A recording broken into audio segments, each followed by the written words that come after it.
This is nice. What's up? Peace and power, peace and power. Salute. Peace and power to the people that struggle. I thank the universal truth and the absolute laws of nature for guiding me, protecting me, and giving me the strength to endure the imperfect. I shall attack with vigor, making progressive moves. A divine mind knows, a divine mind shows. All things work in divine order. All things work in divine order. All things work in divine order. Peace and power to the people that struggle as you come on in. Let me see. Let me see that. Know that you're in a safe space. Know that you're in a space for learning and getting learned up. Know that you're in a space for educating and being educated. Know that you're in a space for conversation, questions and answers, comments and concerns for building and destroying. You're in a space of knowledge, wisdom, and understanding. A space of integrity, a space of love. Yes, this is your space. A space where we are working on a united path towards what? True liberation. As my classroom assistants, come on in, come on in, come on in. Please keep all contact information in the chat for the duration and throughout the class. Please keep all funding information. Hashtags. Yeah. Screens that are green. Cash apps, pals that pay. Grams with money. Unions that are Western. Damn it. Cans, bottles, damn it, nickel returns, there's a cot. Huh? All of it. Send a kite, then put something on my books. There's a war going on outside. Fund the war effort. Yeah, we see y'all, Israel. We see how y'all giving it up. Trust and believe. Trust and believe. It's going to be some get back. Trust and believe that. If you or anyone you know is in need of anger management, please book an assessment. Don't wait until it's too late. Don't wait till they already got you in the bank. Get off of me. Don't touch me. It's too late. Too late. Don't wait till they throwing you out of the fourth quarter. Ref. No, it's too late. Don't wait until you face down on the pavement. Knees all scraped up. Cuffs on tight. No, it's too late, damn it. It's too late. Find out what you need to find out about yourself so we can get you all the way together. Okay, if you or anybody you know is in need of a domestic violence intervention, please book an assessment. Stop cutting up. Y'all ain't even have a good time Mother's Day. Y'all had the same argument y'all had on Valentine's Day. Get yourselves together, okay? Stop making the kids cry themselves to sleep because y'all banging around, throwing batteries and shit at each other. Okay? If you or anybody you know is in need of a intimate relationship abuse, consultation, and counseling, please book an assessment. Learn the warning signs of behaviors that should alarm you. Characters and characteristics that should heighten your awareness.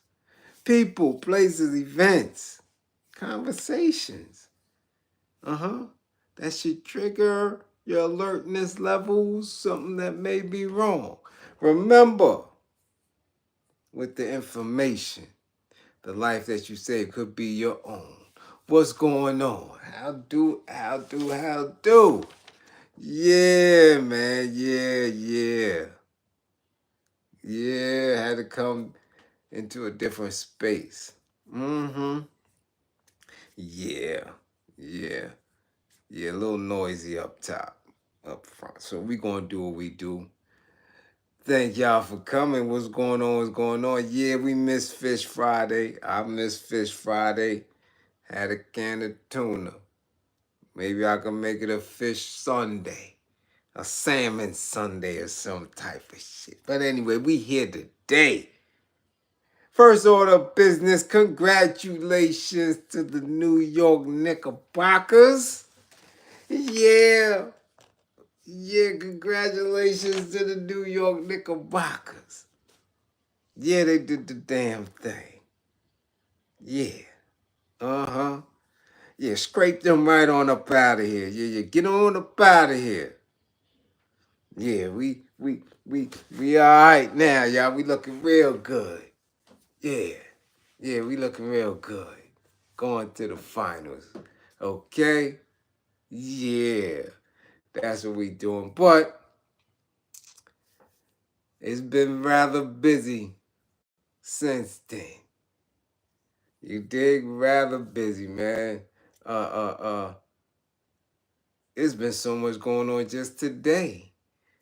Uh, Condolences to the family and to the runner of the, what was that, the Brooklyn half, 31 years old, transpired on a race path, or, on the course.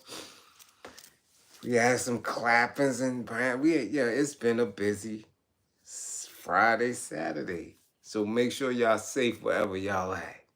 Okay, who we tagging tonight? Man, we tagging some people. Tag Diddy. Yeah, if he could pick up, tag him. Tag Carlucci. Tag him. And everybody else is affiliated with that. Even though, we just gonna really, really stay on my train.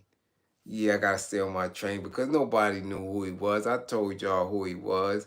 And now, what did I prove?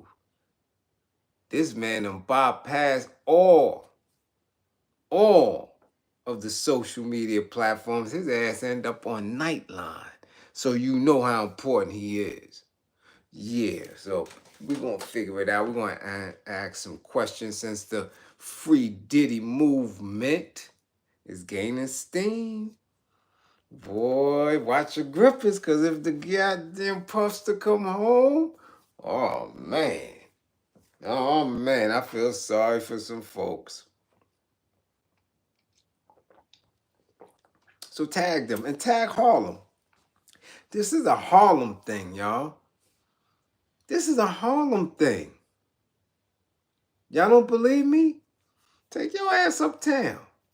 Anybody from Brooklyn or Queens or Long Island ever had somebody from uptown as a significant other? Y'all know this is Harlem behavior.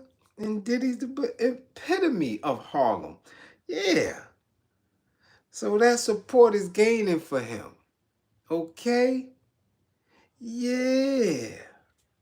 Yeah. Uh-huh. Yeah. So tag them. Tag Harlem, Carlucci, Diddy. Tag all of them. Somebody tag Antonio Brown. Tag Antonio Brown. Tell him to bring his ass to class. He needs way more anger management. And he has been in the past ordered to take it, but he didn't get it from somebody like me. So his ass is nuts. Okay? Tag him. Mm-hmm. Tag black women. Yeah, this ain't a full total woman up, but tag y'all black women. We gonna go through some of these topics and you know what do you call them, episodes of this pop the balloon. Yeah, black women, y'all gotta come through, man.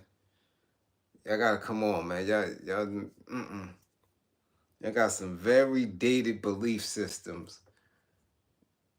That shit got to go. So tag black women. Mm-hmm. Bring y'all ass to class. Y'all love them too, but now they gotta come to class. Who else? Somebody else. The Antonio Brown. Oh! Somebody tag Angel Reese and Caitlyn Clark. Tag them. Tag if you play ball, you WNBAers. Tag them. Yeah, tag them. You dig? Uh-huh. Tag them. Yeah, tag them. Okay? And tag yourselves. It's Saturday night. It's Saturday night. Miss Fish Friday. Yeah, damn it, Miss Saturday. Snapper Saturday. Damn it, can we get some salmon on Sunday? Yeah. Damn it, I don't know how to tag them. Tag them. You follow them, you tag them. You good in their DMs, you slide in their DMs, do something. You acting like I'm a tech wizard. Damn it, I'm just a professor, educator, soldier. Don't asking me how to tag them.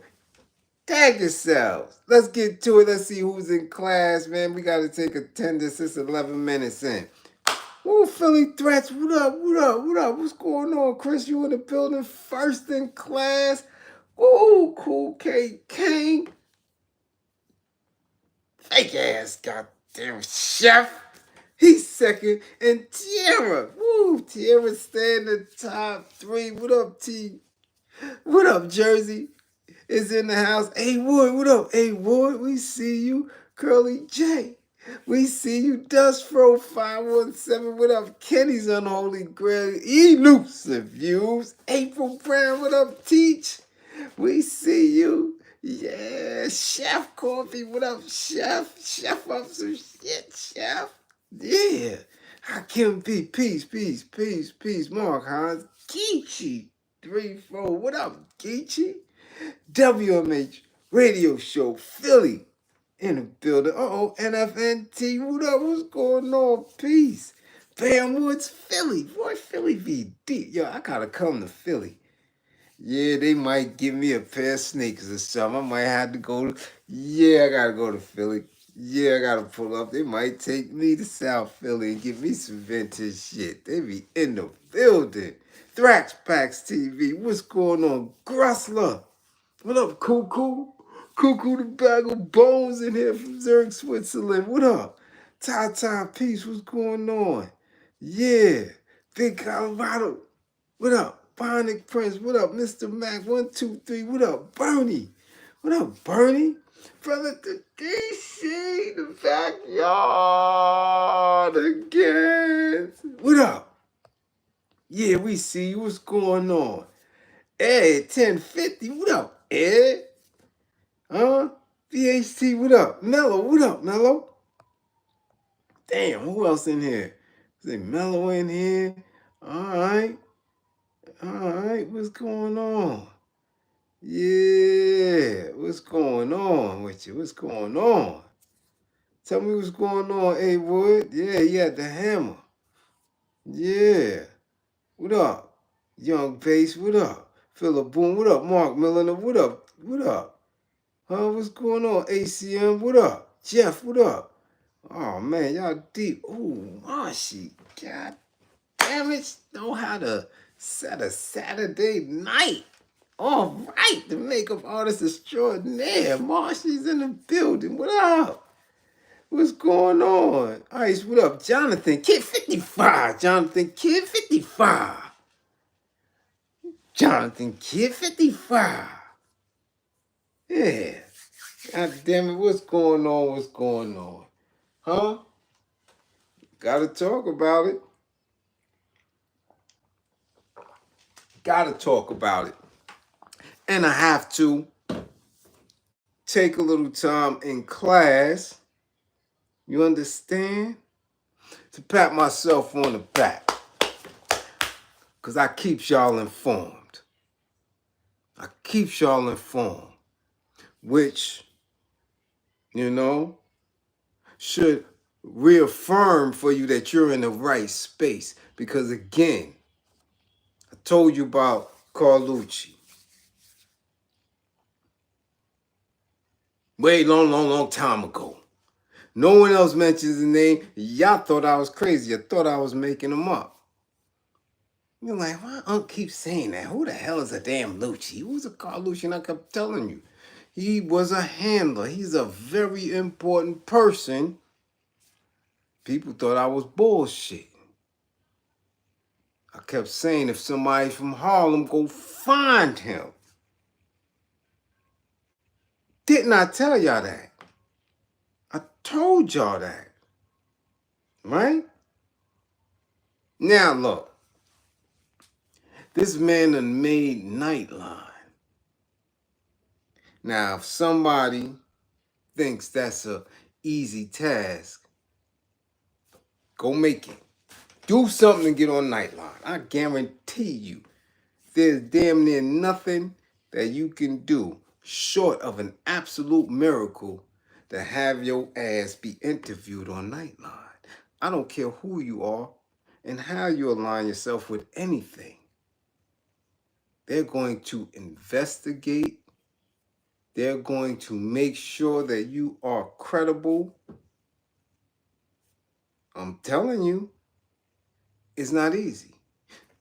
Now, when I mentioned this individual, and I said we had a very good rapport, right?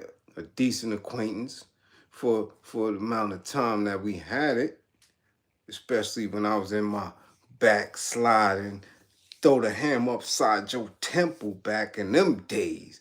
You dig what I'm saying? Do you understand that? I told y'all about him. Nobody knew. Nobody said a peep. Went over people's head, and now he showed face. I said, anybody in Harlem, tag him if y'all really want to know the true story. Because most people on YouTube, on Instagram, on Twitter, on Twitch, or whatever the hell, most of these dudes have absolutely no ties to the street, limited space within the industry, and just was able to capitalize off this technology and how we utilize it, since about 2015, 16, 17. Dudes are not nobodies. Nobody. However, in this world of social media, anybody could become somebody real quick. This is why you haven't seen him on nobody's platform, no matter how close to the situation these dudes claim to be, because you would have mentioned him. All these individuals who said they were so close to Bad Boy, so close to the Puffster, that they know for absolute fact and all this weird shit, never mentioned this man. Ever. But as you see, this man is so close that he can walk Mama Combs, Janice Combs, into the courtroom. That he can position himself within the family and nobody says a damn thing. Do you understand how close you have to be for nobody to dispute you, nobody to say anything to you, for you to be positioned and speak in front of cameras? You got to be somebody very, very important and credible. But yet, I have not seen anybody speak of him. I haven't seen Gene Deal say nothing. Haven't seen Sean say nothing. Haven't seen Choke. Haven't seen any of these clowns mention him. Because they don't know him. They don't know of him, and they wasn't that tight. They're getting second and third hearsay information, but in this day and time, where people just take what they hear on face value and don't know how to investigate it, these dudes sound like they know what the hell they talking about, and they don't. My bigger question is, if all of the information that we are getting from the trial and from the media and from all these little, independent, wannabe, what are we gonna call them? Because they damn sure ain't journalists. know-it-alls, right? How come he hasn't been questioned? Better yet, the district attorney, if y'all was so matter of fact about this case and the information, why wouldn't y'all interview him? How come this man has been able to evade all of this that's been going on up until now? They even got Aaron Hall ass on the run. And he just running for GP unless his ass is on them tapes. Unless he is in one of the starring leading roles of some freak off sessions that might have been extra questionable and criminal. They even got old Aaron hightailing his ass up out of here. You mean Carlucci, Finney, can come from up out of the shadows and have the audacity to wear a free Diddy shirt first day of court and nobody knew who he was? Not Nightline, not 2020, not the Associated Press, not CNN, not the BBC. Nobody. But Bliz do. Bliz been calling him out for a long time. Where he at? He is the knower. And if he's so confident, we need to question ourselves and ask ourselves. Now, if you didn't see him on Nightline, he was on Nightline Thursday with at least about a 4-minute segment. You gonna sit here and question me, who I am? Nah, I'm sure if you've been in this class for any significant amount of time, you know that I've never led you wrong, down the wrong path, said something untrue. Damn it, nothing contradictory. Now do you understand? Huh? Who I am and how much work I really put in on them streets, in the industry. Because again, those who know. Those who don't know are on here hummer-stunting. So now, wearing the free Diddy shirt, first day of trial, that shouldn't have garnered so much attention from the premier news outlets. I mean, shit, any old custy could have put on a damn free Diddy shirt. Why was this so appealing and eye-catching to the cameras? Was it because he was coming out of specific vans and spaces?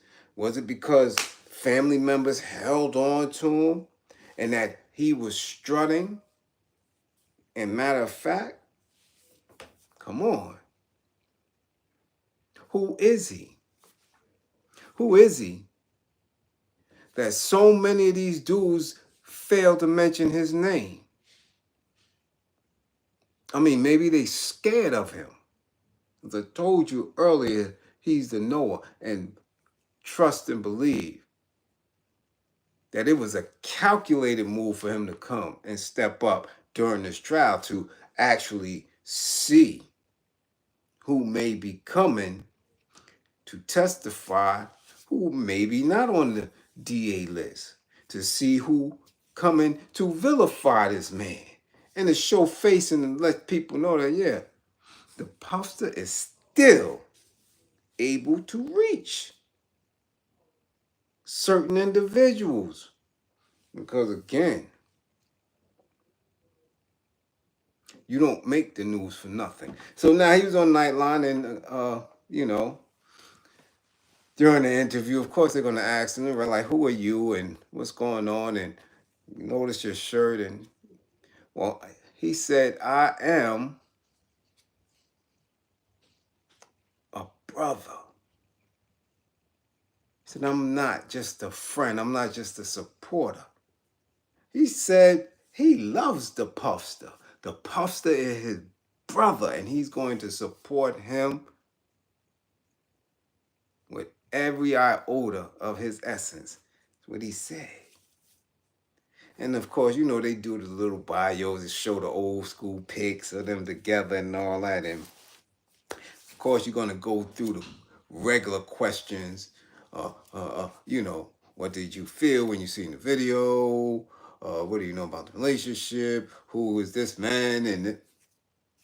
And as eloquently and as Harlem-esque as he was, he made his statements and always affirmed that he loved this man. That is my brother. And I'm going to support him through thick and thin. So he asked, he said, well, how was it seeing your brother like that in court? So I didn't like that. My brother's fighting for his life, and I didn't like it. But we have certain signals, certain ways that we look at each other, and that he looks at me and lets me know that I'm good, I'm all right. But I know he's not all right because he went from mansions to living in this little raggedy, pissy jail cell. Okay? Yeah. But again, it is ironic that he hasn't ran or been running through social media, platform after platform. Platforms with 1 million subscribers, with 800,000 subscribers, with 500,000, with 300. Nobody asked about. Nobody know. But I guarantee you, he knows all of them. All of them. Why? And we know how the feds get down and how the feds give it up. Why wouldn't they interview him? Why wouldn't they bring him in? Carlucci. If you wanted to really finish the Puffster. Because that's what it takes sometimes for somebody who's been in the mix, running around. Sometimes it takes your closest confidants, your comrades, to put that nail in the coffin. Y'all know what we talking about. It took Sammy the Bull to bring John Gotti down, didn't it? Yeah. Your closest. Now, I'm telling you, I don't care what artist he had, who was his producers. I'm going to tell you right now, I know for absolute fact, wasn't nobody as close to the Puffster as Carlucci. Yeah, because some of those very same acts that went platinum and gold and was all over MTV, BT, your radios, all of that. Okay? Carlucci handled all of them. Yeah, whatever the Puffster couldn't do, he sent Lucci. When Jodeci wanted to go to the mall and get some clothes, they went with Lucci. When they wanted to go to the GOAT and freak off, they went with Lucci. When they wanted to be in Harlem, and when they wanted to go to Brooklyn, or when they wanted to go to the Bronx, Lucci. Remember, the Puffster's running a business. He had to get, his grippers handled by Clive Davis and so he had to learn the ropes and still run a business. He was the label boss. He was the executive producer, cracking the whip on the music producers, cracking the whip on everything. He didn't have time to handle, other managerial stuff, so he sent Lucci. Because Lucci was loyal. Lucci knew the secrets, and he knew exactly the way the Puffster wanted it done. Hakim, much appreciation for the super chat. Wise words spoken. Everything. Okay? So you mean to tell me Big Gene don't know who Carlucci is? He won't say nothing because he know Carlucci out his ass. You see how this shit works? See how all these dudes was playing on social media, playing in y'all faces? But real quiet or sticking to stick to my story. Yeah, y'all stick to them little bullshit raggedy stories that y'all been running with until y'all get out of yourselves. See, law enforcement may not do it because they ain't got no use for y'all. They not going to do it. They going to let y'all live because y'all been very cooperative up until this point. So they're going to let y'all live. You dig what I'm saying? But y'all don't know Lucci. And y'all know not to speak nothing reckless. Because he knows what the Puffster knows. He knows what the Puffster knows. That's why he's able to step out and say on national, international broadcast news that is my brother and I love him and I'm going to stick by him. I'm going to support him all the way through. And then when he was asked if, and this is a big if he is acquitted and makes his way out of all of this trouble, do you think he can reinvent himself? Do you think he will be able to put his life back together? Huh? And Luigi said, what? What? Do I think so? I believe so. And what did the interviewer say? At 55? He's a middle-aged man. In his 50s, he could put his life back together? And Luigi said, do you know Sean? And he said, no, I don't. He said, exactly. So this is how much faith that his man has in him. Because he's been around him. But nobody else said nothing about that. Nobody. Because they don't know. I'm telling you, it was a very different time. When you're talking 90, 91, 92, 93, 94. You really had to be about that action in the street. You just wasn't around these dudes like that. Many times, most people didn't know. You didn't know where a record office was. You didn't know where these studios were. You didn't know. It wasn't common knowledge. This shit was hidden. It wasn't common knowledge. People could walk right past these offices and didn't know who was in that location. You understand? People used to walk past the Source magazine, man, offices all day. Up and down Broadway. Didn't know. You didn't know. You had to be about that life.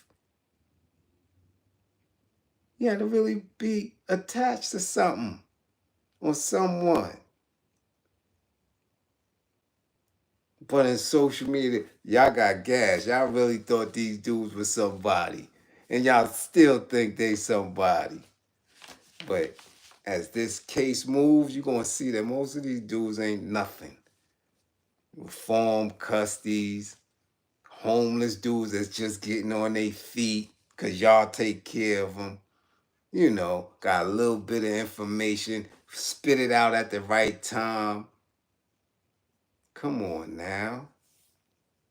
Yeah. So yeah, y'all tag Luch, man. Tell Luch, man, get up off of there. And when you seen all them custodies with the free Diddy t-shirts, the black ones, they talking about they getting $20 an hour to wear. I don't believe that. I'm gonna go down there and see if I could get one of them shirts in. Yeah. See if I can get $20 an hour. I think it's cap. I think somebody just playing games. I don't know where it comes from because I'm trying to find out who paying them. Who paying them to do this?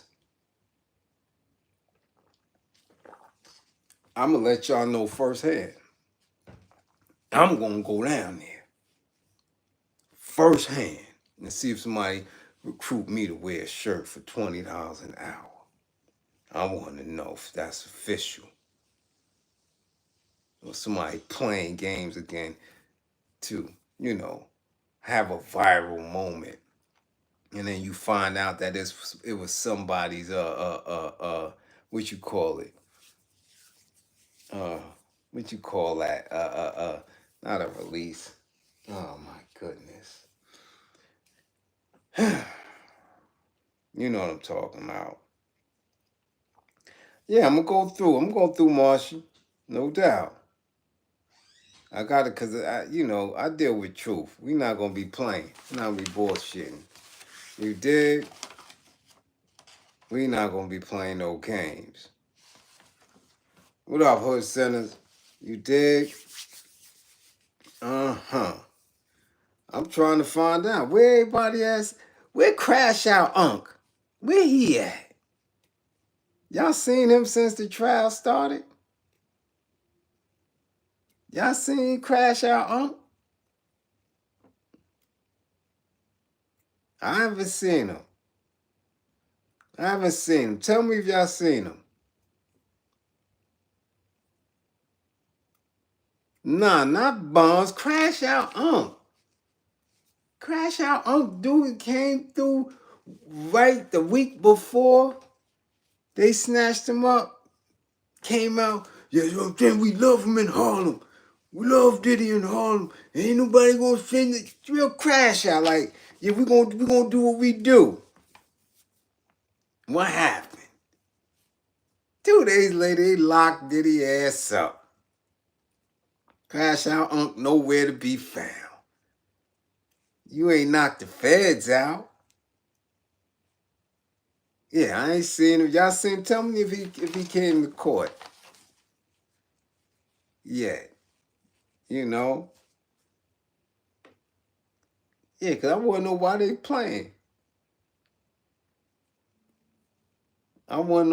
playing. Yeah, Stevie Hines. Listen, like I tell y'all, it's a lot of weirdness going on. Like I said, the feds ain't question Lucci. The DA ain't question Lucci. Come on, man. No one is saying nothing about him. Didn't know he just popping up. Now he on Nightline. Yeah.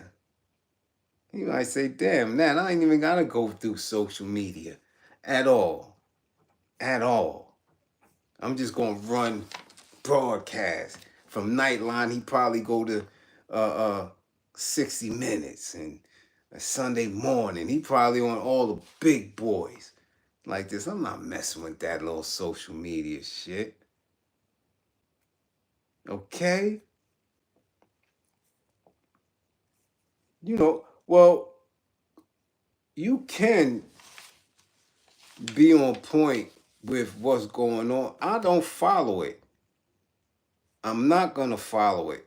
I think it's a lot of freakish shit that I really don't want to hear about, because that would make me see a lot of the dudes that I was around in a different light. You understand? Because during that time, a lot of them was dealing with Diddy. A lot of them was in key positions to, because you got to remember, no one, the Puffster was the youngest exec out handling that much money in that title. $5 million, start Bad Boy Records, title and all that. Young. So everybody in the town was trying to get next to him, figure out how he was moving, you know what I'm saying, while he was building different relationships. Nobody. Yes, Marshy, everybody was trying to be part of that train early on. So a lot of dudes that I knew, they was acting funny style whenever the gangsters came around.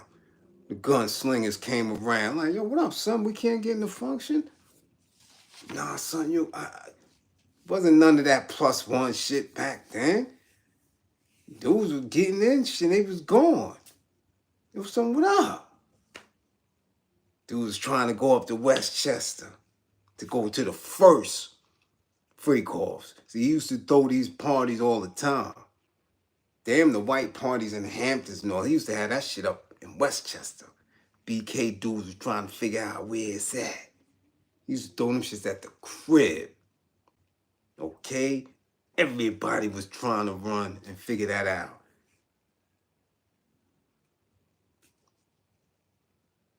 So you see, you ain't have social media then. You ain't even have cell phone. You got beepers. So if you wasn't in the know, you missed it. You heard about it. Y'all know, if you know, you know. That's when he used to give out the little Moet, them little spritzers, the little Moet bottle shits as party favors. That was his thing. He give everybody want to go to the party because he was giving out favors. At the end of the party, everybody got a bag. So dudes in BK, we was trying to get up on him like, yo, you could back down everything. Okay? None of these dudes could tell y'all none of that. They wasn't there. These dudes were somewhere with their thumb in their butt. Moms kicking them out. If they got parents, these dudes wasn't doing shit. But all of a sudden, 9/11 happened. The internet age coming. These dudes, I was here, I was there, I was this, I was that. And they wasn't doing nothing. None of that. They wouldn't be around. Certain individuals wouldn't have these type of dudes around them. But y'all listen, y'all be believing that shit. But it's cool. It's cool. You understand? It's cool.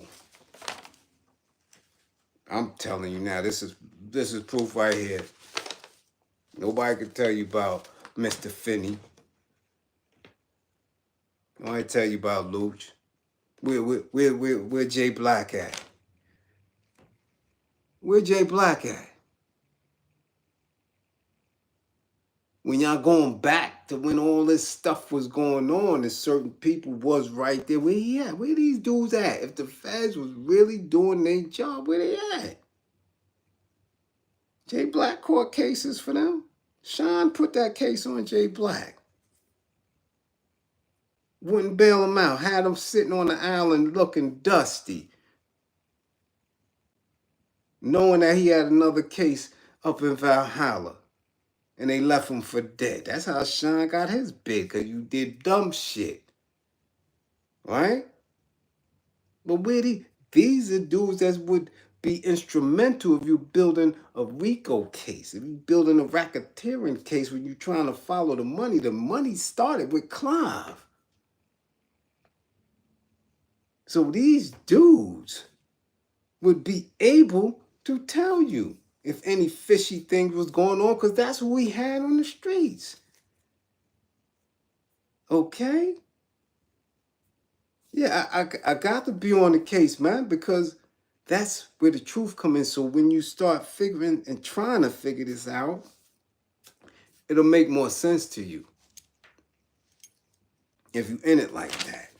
I done heard some other disturbing shit. I'm like, hold on a political level, shit, people that I know dearly and help with their campaigns was rocking with Hakeem Jeffries. All of a sudden, Hakeem at the parties getting oiled up and all that. Nah, man, this is the shit that's coming out in trial. Hakeem Jeffries. You with the baby oils and all that? You got the nerve to be stomping through East New York like that? You like people dressed up like Fidel Castro? And Che Guevara? You having revolutionary freak dreams? Nah, you know I don't want to hear no shit like that. I done been around and shook those hands and all that. Come on, man. What we doing here? So I'm not that invested in that. Trust me, I wasn't invested in R. Kelly's or none of that. Bill Cosby, I wasn't watching that. The people that's there every day, day in, day out, because they want to, what? Be beneath a trail, come through and act like they're informing you. But it's a game for them because they thinking about money and how they going to pay their rent. Whether or not they won't be able to keep the fucking lights on. That's what this is for them. It's not about informing you because they can't. They can't. I'm telling you that the feds didn't know what they would do. They didn't know what they were doing. They didn't. They didn't. Just be mindful of that. Be mindful of where it goes and what kind of conversations you have. Okay? Be very mindful of that shit, because this shit is a game. And you think it's not happening, still, look at what Lil Boo. Let's go to what Lil Boozy said. Lil Boozy put out a tweet. The husband watched Cassie and Diddy have consensual S. Exclamation point, exclamation point. He liked to watch too? Exclamation point. WTF. He a freak too. This crazy, man. If y'all think these freak offs ain't still going on, y'all crazy, man. That's what Boozy said. Yeah. That's what Boozy said. That's how crazy it is. That's how crazy it is. Do you understand that? Huh? That's what he said. It's still going on, just like I told y'all it was. I told y'all it was still going on. So if somebody was that informed, for them to be on platforms and people to keep paying them to come on platforms and to be in your face all the time, who's the new puffster? So you can tell the next generation to watch out for them. These people are using has-beens. They telling you old shit, old stories. They don't know nobody new because nobody knew what touched them. That's why they want to out. Dudes couldn't go into no important events now. Have any true engagement with anybody. They untrustworthy. They done been kicked out of the whip. They can't tell you who doing it now. Right?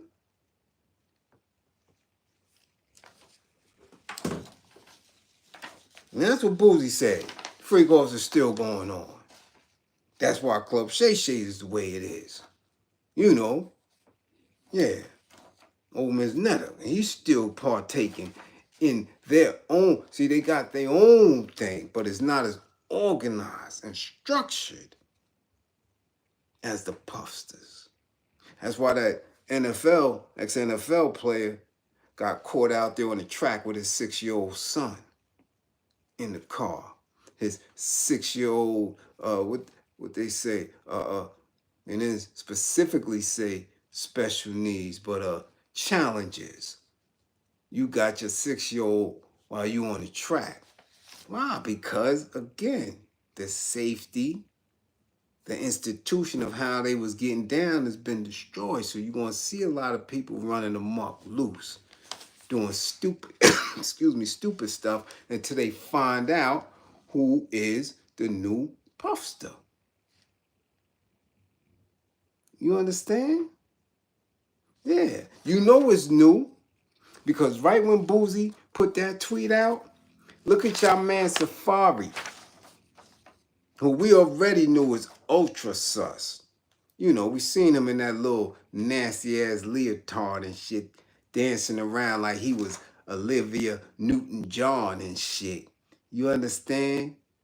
Let's get physical. He got on his let's get physical outfit. But anyway, this is what Safari put out. If I was Cassie's husband, I wouldn't care about nothing she's saying either because it was all before me. I would just know I need to turn my freak up a million notches. This is what he said. He don't care that she got all type of fungi and bacteria and all type of toxins in her mouth. Because people done did what they wasn't supposed to do. They done relieved themselves in her mouth. But he wouldn't care. Yeah, he wouldn't care because he keep his mouth on somebody grippers as it is. But he got the nerve to be crying for Vibes Cartel. Oh, he's home. Vibes and them ain't rocking with you like that, though I have been seeing a lot of little TikToks. People talking about a lot of Bate man in Jamaica now, so maybe he was part of the agenda to bring that to the island. Because this little freak, you wouldn't care? You would use that as motivation, so Safari would be in court listening to the depravity and then hoping that, when his wife dropped the seed, he could go over there and try the stuff that he heard in court if he was the husband. Right? So we know Nikki was boo-booing in his mouth. You know what I'm saying? We know that. Amaral La Negra was boo-booing in on his chest and all that. And that old stupid-ass broad, he got that old half on the spectrum, Erica Mena and all of them. We know they did him dirty and dusty. Because he wouldn't care it was before him. Wasn't that much before you, sir. It wasn't that much before the husband. Remember, the husband was an employee. That's why he was able to watch FaceTime while it was going down. He don't care because what? Again, the bag. People do whatever and however for the bag. That's evident because he put babies in her. He figuring he's straight for life. Regardless if she got all this fucking Jumanji jambulitis all in her mouth. That's really? Really, Safari? You got urges? You're fantasizing about being her husband because you want to taste what you call it? Male escort urine? That's what you want to do, Safari? Go do it. Go do it. There's plenty of tranny tracks. You could go get one of them to urinate on you. You don't have to wish you was her husband. What's good? But again, these are the people that they position and call it hip-hop, put love in hip-hop. And got him on season after season after season. This fairy, Wizard of Oz fairy type dude. This dude, you wishing you were Cassie's husband after hearing all that shit she went through. You would have to turn your freak meter up a notch. You understand? But they got the world so twisted and on a different level of perversion that you got broads that really like this meatball. Consistently watching him because he throw his little package out. That's whole shit. Keep it a buck. That's all it is. And only a depraved broad would check for that. I gotta understand, these industry people is not nobody that you would want to pattern yourself after. And the whole shit is a Wizard of Oz fantasy trip. Hollywood. And you already see the bread ain't real. The millions upon millions ain't real. Nothing. Dudes is wearing slum jewelry and all that. So be mindful. Educate the kids. when they talk about they want to do this, they want to do that. Be mindful. Your job as a parent, your job as a uncle, as an aunt, your job as an older brother or sister is to educate them, to protect them, and allow them to reach their potential. If they want to be in this industry shit and you ain't industry and you don't know what it is and you just figuring it out, then you need to pay attention to the trial daily and see how it's all intertwined. I told y'all it's only one bag. One. That's it. And then they trickle down and give to, here, we're going to put some over here. In Hollywood, we're going to put some of this over here on Broadway. Yeah, we're going to put some of this in politics. And whoever down with the gripper gate is the ones that you're going to see. That's why they take the oaths. That's why they take the pledges. That's why they align themselves in certain spaces. And whoever perform right and have that shit down to a science, those are the ones y'all see getting to the bag. So if you think Cassie was doing that, you think Beyonce wasn't?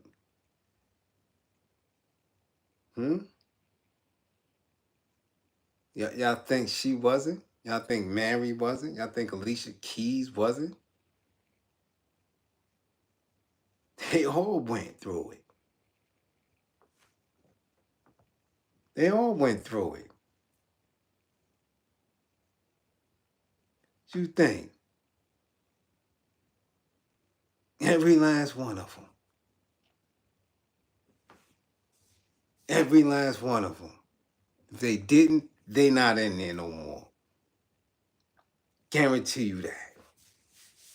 They found it out and they had to go, but they ain't got no bread. They had to find another way to get that. None of them escaped that. Okay? Yeah, Mariah too, she got up out of the shit a little earlier. But yeah. All of them.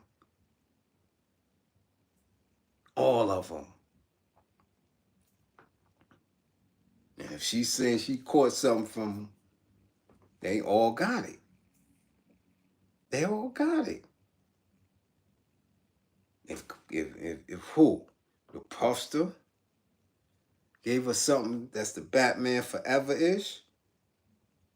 Okay. Now it makes sense. When they say Chris Brown picked something up from Rihanna Got Tight. He picked something up. Yo, what's that? Oh, you gave me something? It must have been the same strain because they ended up at Diddy house. And all of a sudden, it's a rumor Usher got it. Okay? Same strain going throughout. Don't play. Don't play. If the DA really want to build a case, there your case go. How many of them got the same strain of that virus? Then you connect the dots. Why are you playing? Why are they playing with y'all? Rico with no co-defendants. He got mad co-defendants. What's going on? Y'all didn't reach out to get him. This is a game. Okay? All right? Can't keep having the same rumor. Usher got it. Diddy got it. Chris Brown got it. Rihanna got it. Everybody got it.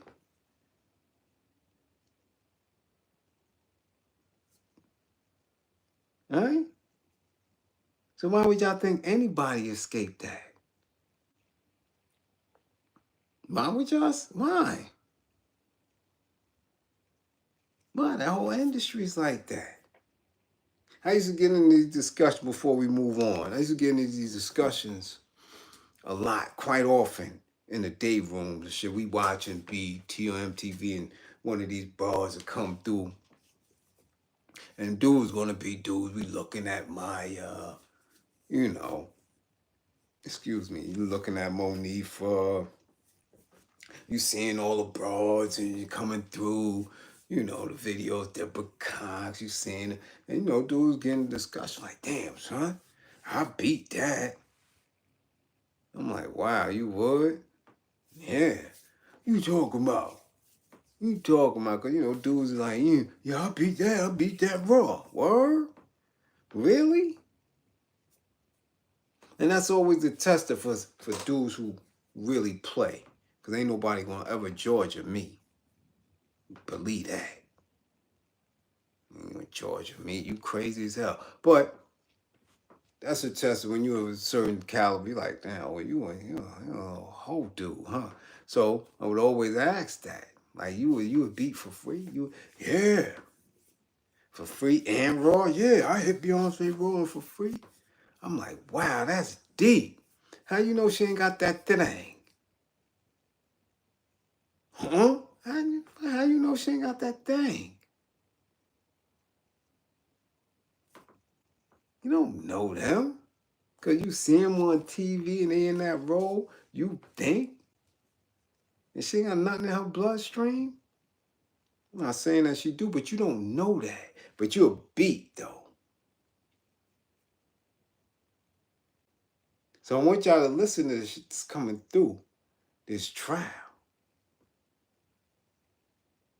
Whenever you can, don't take majority of your time paying attention to it, but listen to what's going on. They're alleging, right? And this is what she said on the stand, that she had to do these things unprotected. Okay? Now, that's a different type of demon. I've been around a long time, spoken to many a Mac, and they'll break a broad face for taking any type of trick, John, whatever, raw. You know what? You better not. So you mean to tell me that she had to do this for several years, day in and day out? And that's how he had it? And even on a lower level, I'm telling you that the majority of the bros in the industry had to do, even on a lower level. I see girls had to give up their little box for studio time to a derelict just because they was trying to get a song out or whatever. Outside because the label like, oh, we ain't got the budget. She like, well, I gotta get this album done. I ain't got the budget. I don't know what to tell you. These bros got no bread. They going to do what they gotta do. I've seen it. So even on the lower levels of somebody who's signed in the industry that went through it. But these dudes that look at the video and say, I beat that. Well, that's Oprah. That's how I said, I'm gonna give a who is who. Never let nobody judge you. Never let no broad hold you out. Nah.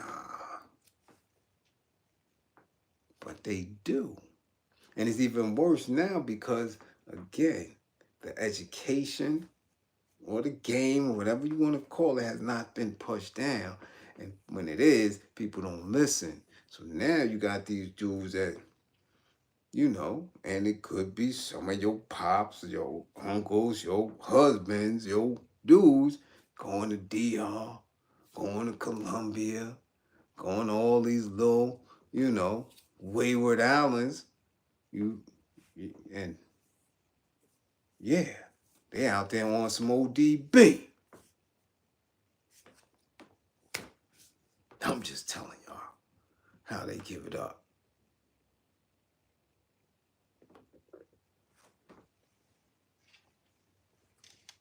All right?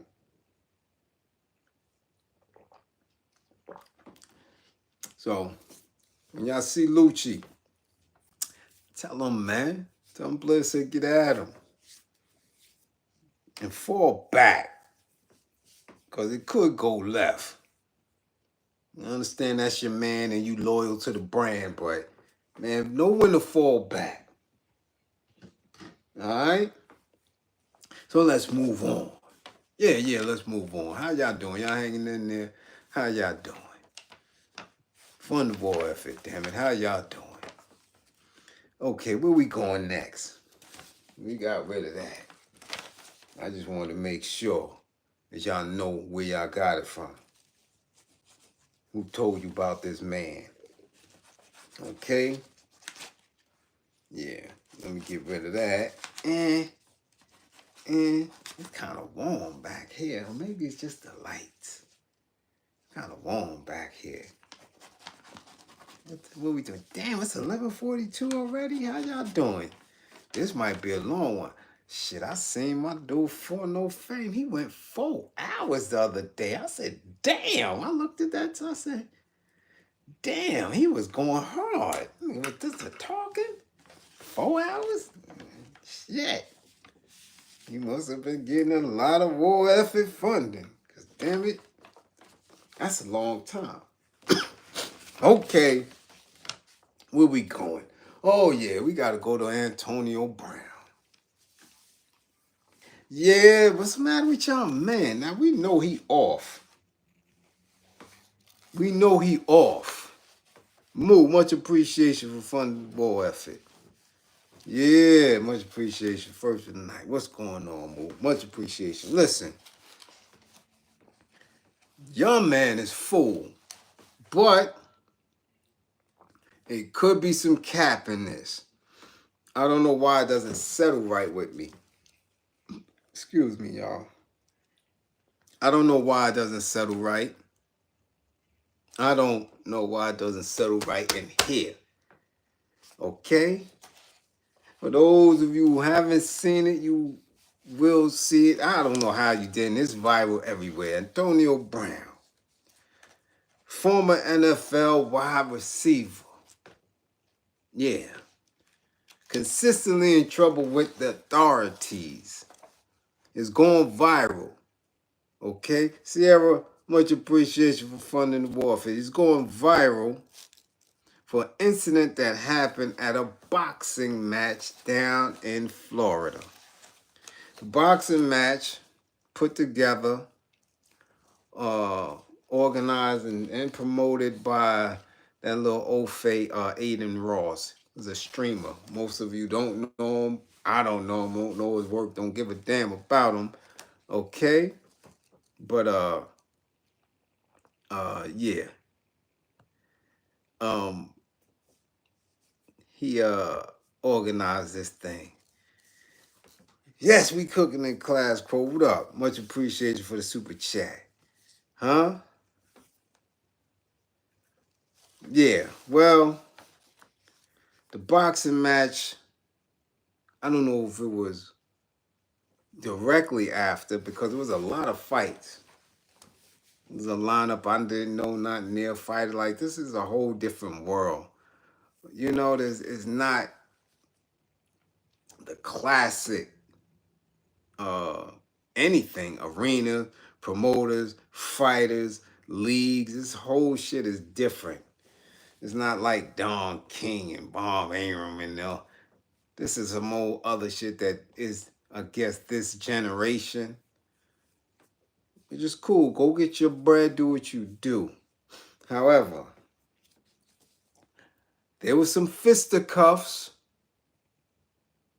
on the video, and then your man Lando Brown turned into Elena's cousin from Menace to Society. Like, yo, what's going on with your man? I'm looking at him. I'm like, is this Menace to Society? He jumped off the porch.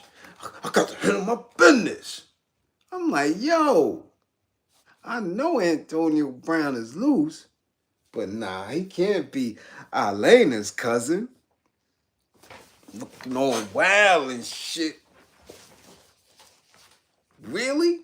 That's how you giving it up? And then allegedly bust a shot. Yeah. Man, nah. That's why it's a little cap. Let's get into it. Police say they have received a shot spot alert around 3 a.m. at Northeast 2nd Ave and 67th Street. Miami police confirmed that their officers made no arrests. No arrests. Okay? They initiated an investigation which included canvassing the area and interviewing several individuals. Okay? No arrests were made and no injured persons were located in connection to the call. The investigation continues. Now they're saying the 7-time Pro Bowler, Super Bowl champion, and Miami Norland senior high school graduate who retired from pro football after last playing in 2021 posted on his social media Twitter that he was jumped by multiple individuals who tried to steal my jewelry and cause physical harm to me. Okay? Physical harm. Now, this is what he said, and in the video, you can see it. Now, I'm trying to figure it out. Now, let's continue with his statement, though. Hold on. Contrary to some video circulating, police temporarily detained me until they received my side of the story and then released me. He said, I went home that night and was not arrested. And we know that that's true. He also added, I will be talking to my legal counsel and attorneys on pressing charges on the individuals that jumped me. So now he gonna snitch. Now he gonna rat. Now he gonna tell. Mr. Football, Mr. A.B., Mr. From Miami, get ready to tell on some Miami dudes. So I hope y'all heard that. Don't let that part escape you. They let him go after allegedly he busted a shot. Ha! Heard it go. Bah! Now he telling. They let him go because he said his side of the story. They telling. Now in the vid, you can clearly see he's getting jumped. But you can clearly also see police there, bodyguards there, and other security personnel. Because I'm trying to wonder. Well, I'm not trying to. I am wondering, how did he get a hammer in this space? How did he get a hammer in this space? This is a boxing event promoted on different streaming platforms and on YouTube and on Instagram and on whatever they could promote it. You mean to tell me y'all having whole events in Miami and nobody going through a mag, no metal detectors, none of that, that he could just have a ratchet right there? You see him getting jumped. Now, he's not a small dude. And he was doing his 1-2s. He was hooking off and all that, but, you know, for whatever reason, he ain't dropped nobody. Nobody. He did lump up one of them dudes, though. You can see in the video, dude is holding his shit, too. Like, oh, shit, yo. But clearly, they try to snatch his chain. They try to take his chain. Now, with all the police there and all the security personnel there, I don't know what these dudes was trying. I don't know if they was trying to take his chain or just because of whatever interaction they had that became violent, that they was like, oh, fuck, might as well pop the chain. Let me get that. Because that happens too. You may not go with an intention on taking something, but just because there's a little beat, all right, that gotta go. Let me get that. Because clearly you're not going nowhere. Everybody that wasn't involved in the altercation had their cameras out. There's so many different angles of this fight. Shit, they might as well have been on ESPN. Everybody had different angles. But in every angle, you see the same shit. He's throwing punches. He falls on the floor. He kicked somebody, I guess, who he thought was one of the robbers or dudes he had beef with, but that was clearly a security person.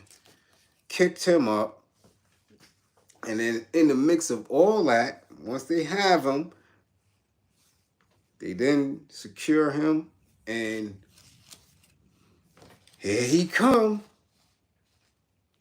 jumping off the porch like Money from Menace. I got to handle my business.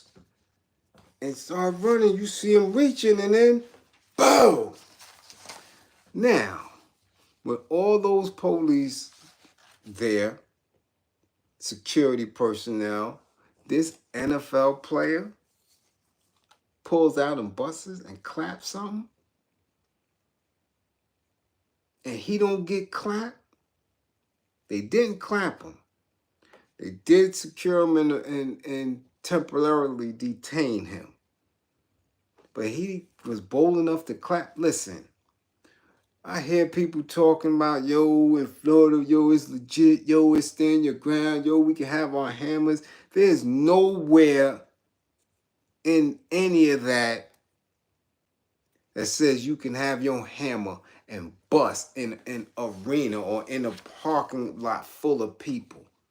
Ain't no law in the books, federal or state, nowhere that you can bust off in front of an event like that with mad people around. Nah. The hell out of here. Get out of here. Shit, you watch enough TV to see that. You watch enough movies. How many movies have you seen? Year after year, decade after decade. How many TV shows have you seen year after year, decade after decade, whenever the bad guy is running through a mall or running through the street? God damn it, even John Wick can't get a good shot. He holding it. Equalizer holding it. You know what I'm saying? Bruce Willis, anybody, they got the blood trickling in their eye, they bruised up. They running through a crowd. You not taking that shot. The rookie, NYPD, Blue, FBI, Antonio Brown gets to lick off a shot after the fight, after you was pushed to the side, and they don't arrest him. Again, when he ran off, and all the camera angles was watching him pull out and run, but no camera was there when he bust the shot. That's what was sus to me. And then everybody started running back towards different people's cameras. No, he can do that in Florida. In Florida, that's what y'all could do. Y'all could clap people in a crowded event. Come on, yo. And now he gonna snitch. Now he gonna tell. Okay, the owner of the warehouse told the news that he's livid about the fight, saying he retained an attorney and could kick out the people who rented the space from him. Though Saturday's incident did not end in an arrest, Brown is widely known for being at the center of multiple off-the-field issues, including South Florida arrests after authorities said he failed to pay child support, and fought, a moving truck driver in Hollywood, Florida, an incident for which he ultimately received probation. The driver later received a $1.2 million civil verdict. Okay? Nobody seen that shot. I didn't see it. I seen him running like he was going to go. What did he tell that girl? What was it? Alina. After Kane dogged her out. No, I gotta handle my business. That's just how Antonio Brown ran through the crowd, like he had to handle his business. And clap somebody in the middle of definitely 100 people with cameras. What's up, partner? Yo, oh my goodness, that had to be the dumbest jump off of a porch in Hollywood cinematic history. The hell he was looking around for? Your man's in him is in the car. Nigga, what are you doing? I gotta handle my business. I don't do nothing crazy. Yeah, that's your man AB. Okay? From Florida, but he could run around with toast. He could run around and make the shit. He could do things that nobody else could do. You tell me that's what it is? His history sucks, right? Last time he was caught up, he had a $110,000 bond and imposed conditions including surrendering his passport, wearing a GPS monitor, possessing no weapons or ammunition, and agreeing to a mental health evaluation and random drug testing. Okay, and that was a couple of years ago, right? Then they released him in a few hours. Okay, when he was there, he appeared via video in a green jail outfit with his wrists shackled. That's how he was giving it up, right? Now, he was one of the NFL's top wide receivers during 9 seasons, Pittsburgh, Oakland, signed by the New England Patriots, who released him in September after a second woman in 10 days accused him of misconduct. So he's a winner. He's a winner. So I don't see how he could be around, bust a shot in a crowded arena or warehouse or whatever, and they don't do nothing to him.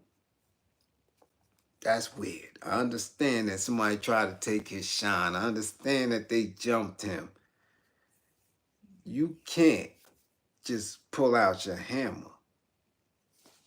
What's going on, Garcia? Tyson? What's going on up there in the Bay? We see you. What's going on?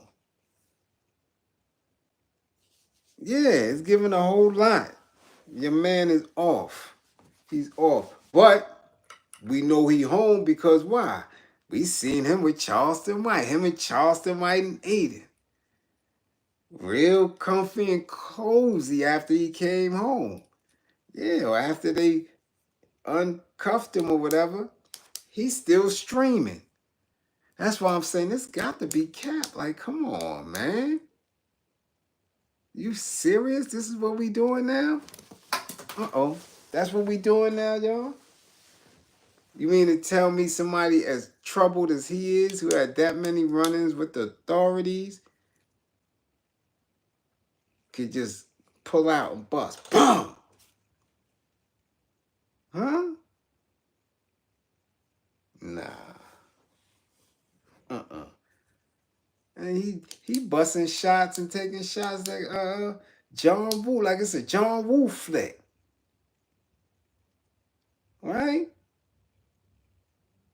Jason Bourne and all that. Yeah, it's real funny style of me. Nobody, I don't, if he's that angry, now he need to be held. Yeah, he need to be held. And that's for real. I'm telling you, y'all seen it too much. You sit there watching TV in your living room. Or you be at the movies. Screaming at the screen, take the shot, take the shot. And the lead actor be doing all this weird shit, like people running, the bad guy running through the mall and shit, snatching old people. You not gonna bust, you not doing that. Nobody in fiction, nobody in TV land is busting those shots in a crowd like that. But he did it. And they let him go because of his side of the story. Yeah, all right. All right. The fuck out of here. So, Antonio Brown, you need anger management. Somebody pay for his assessment and tell him to come through. Yeah, he need an assessment bad. I don't know what them Euros is doing. Nah, nah, nah. How he get to hang out with Charleston White on his birthday? How that happen? He's supposed to be in jail. Yeah, we'll figure it out. Who else need anger management? Who else need anger management? Look like Angel Reese might need some anger management. Yeah. Yeah. Another Plexico. Now, Plexico was different. He clapped himself. That was just dumb. That was dumb. Dumb. And he did a bid for that shit, didn't he? Yeah. Yeah, he did a bid for that. Yeah. Yeah.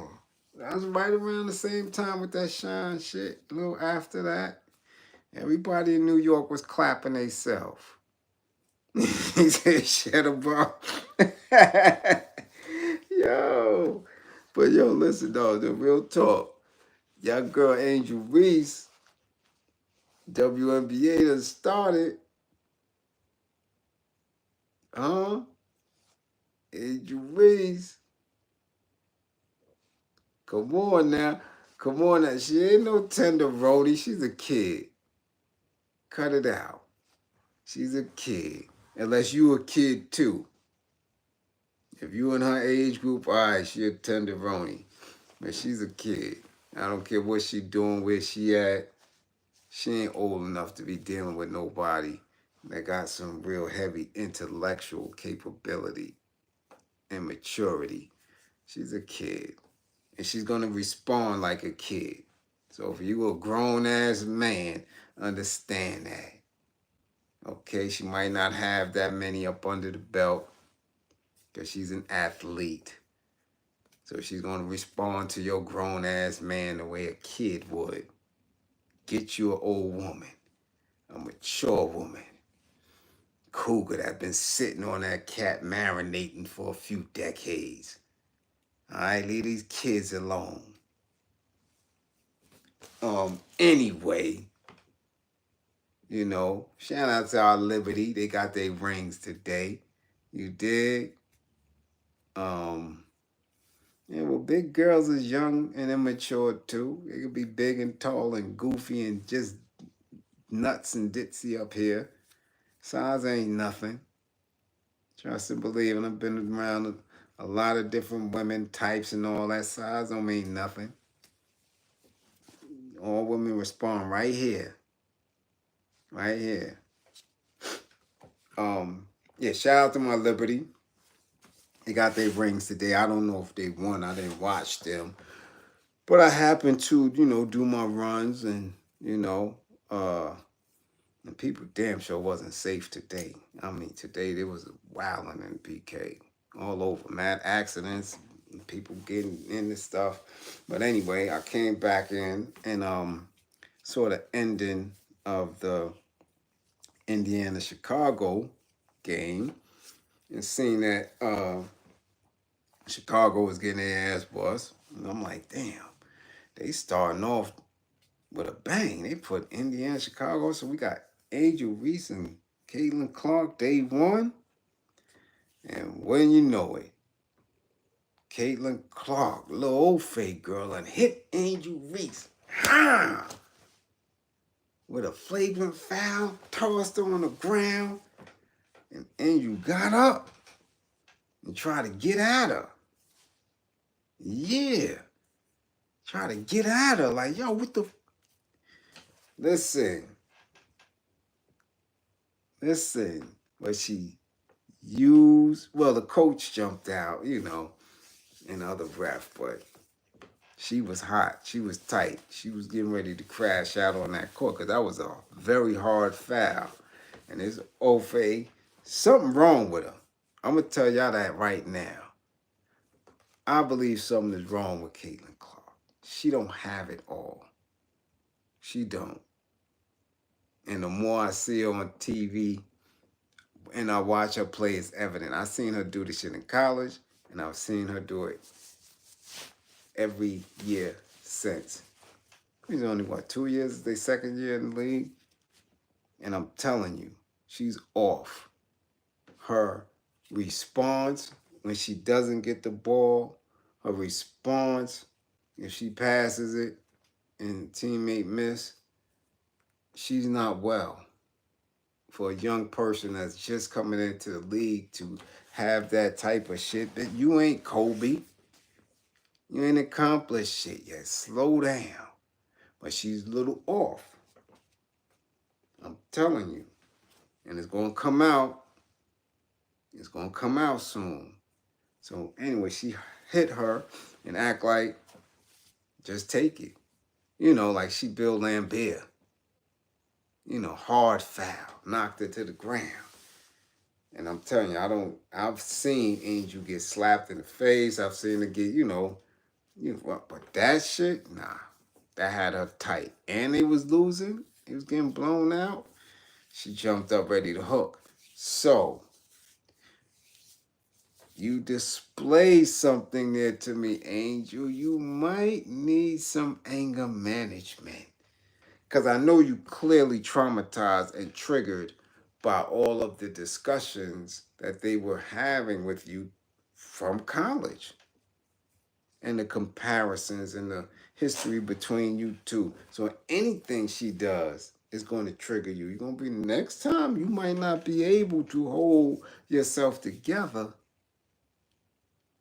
And you might hook off on live TV. Yeah, Angel, come on, get some anger management, girl. Come get some anger management.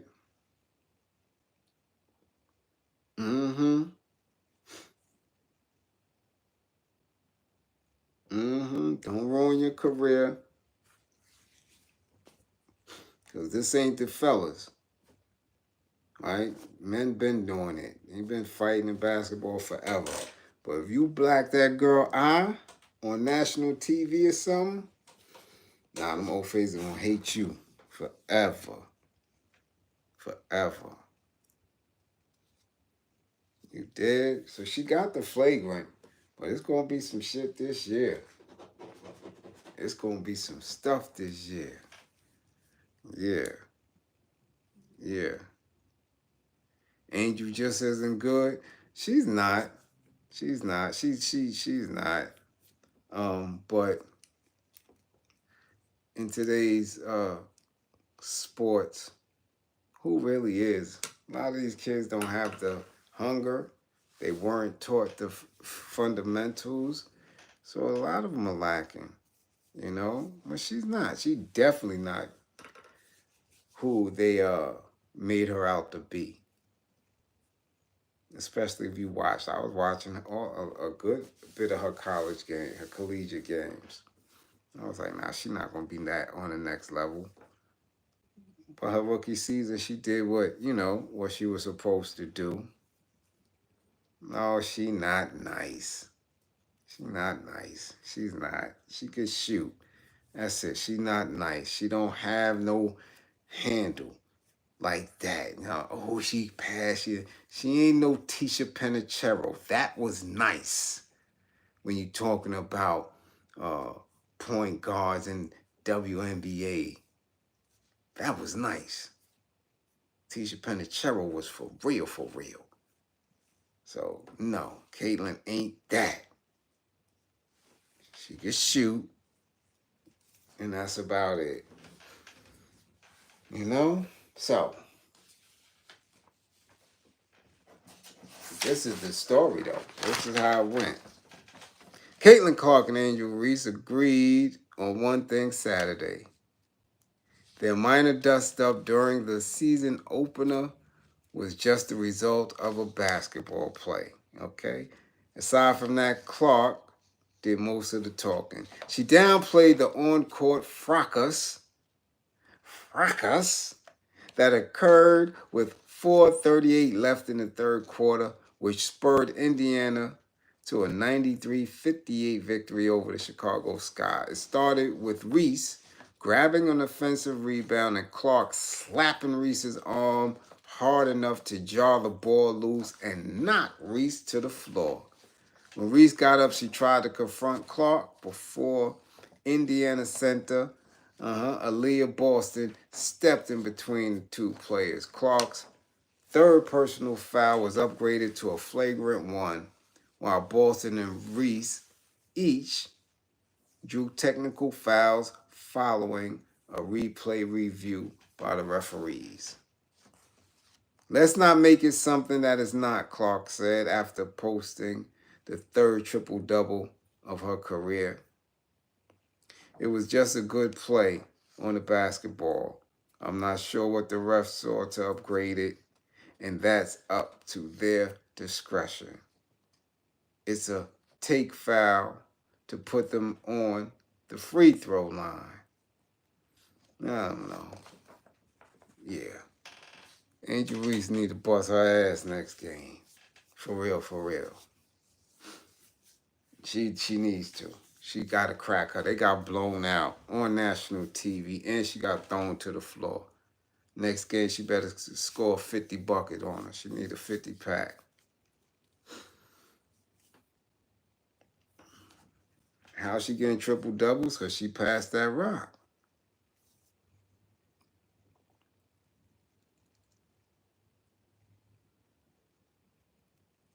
Yeah, but DeWanna Bonner,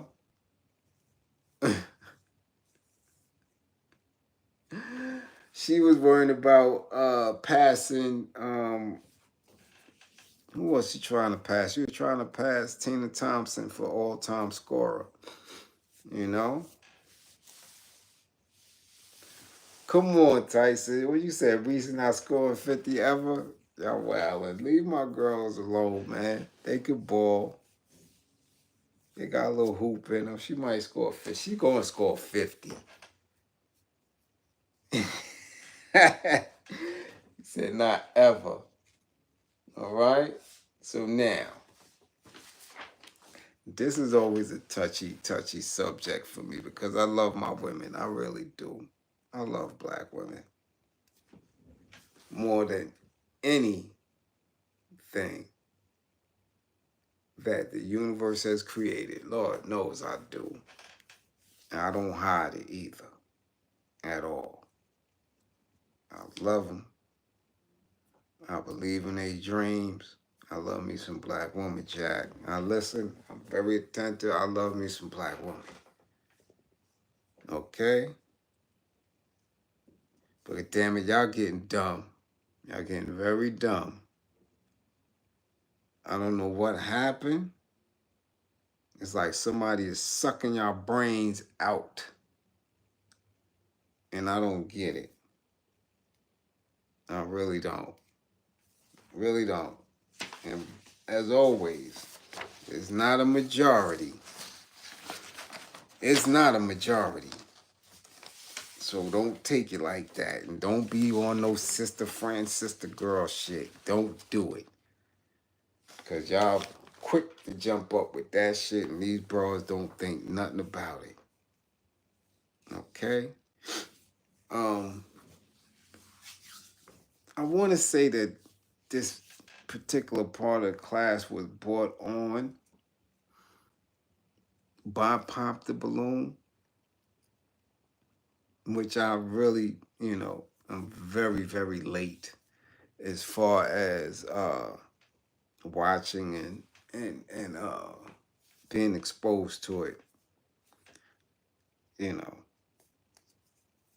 For me, I'm believing that it blew up overnight. Okay? Anyhow, started watching it a couple of weeks in. I'm probably about 3 or 4 weeks in with this. And yeah, women are dumb. Men are too. But we already know that. We already know that. And I'm not talking again about us conscious and woke people and us people who have a very different value system than the majority, but we're not the majority. I always tell y'all that we are a very, very dense minority. Conscious and woke people are not as plentiful as anybody would believe. We're just not. But this Pop the Balloons that I've been watching, and I had to really get into it because V, my girl Vanja, in Oakland, wanted me to watch a specific episode, and I'm like, okay, I'm watching this episode. And I'm like, why did she want me to watch this? Because the men that they were bringing out was a mess. I don't know where the hell dudes be getting these shoes from, man. Shoes, like some real shoes. Bullshit, them big clunky, like, come on, son, you ain't gotta dress like that. I can understand you not street, you not hip hop, but don't be wearing them bullshit, like them hard, them brown shoes that look like you getting ready to go party with Fred Sanford and Grady in them and shit. Who wears them shoes? Shoes that got a flap and a tassel. It's just when dudes just corny, and then I'm like, oh man, I always have to look and say somebody got you in their house, like somebody was loving and kissing on you because you was a corny dude, and that type of shit bothers me. Cause you couldn't be corny in my day and get no woman, man. You couldn't do that. You couldn't get no broad. You corny. Bras wasn't there. No, women wasn't dealing with you. Wasn't dealing with you. Now, these cornballs be running around, dissing women. It's just a different world, man. I'm like, anyway, I don't know if that show is a social experiment and if that chick is that intelligent or this is just something they stumbled upon, but you can learn a lot. And one thing I've learned is that, women man, are over religious like a mug on that shit. And I'm trying to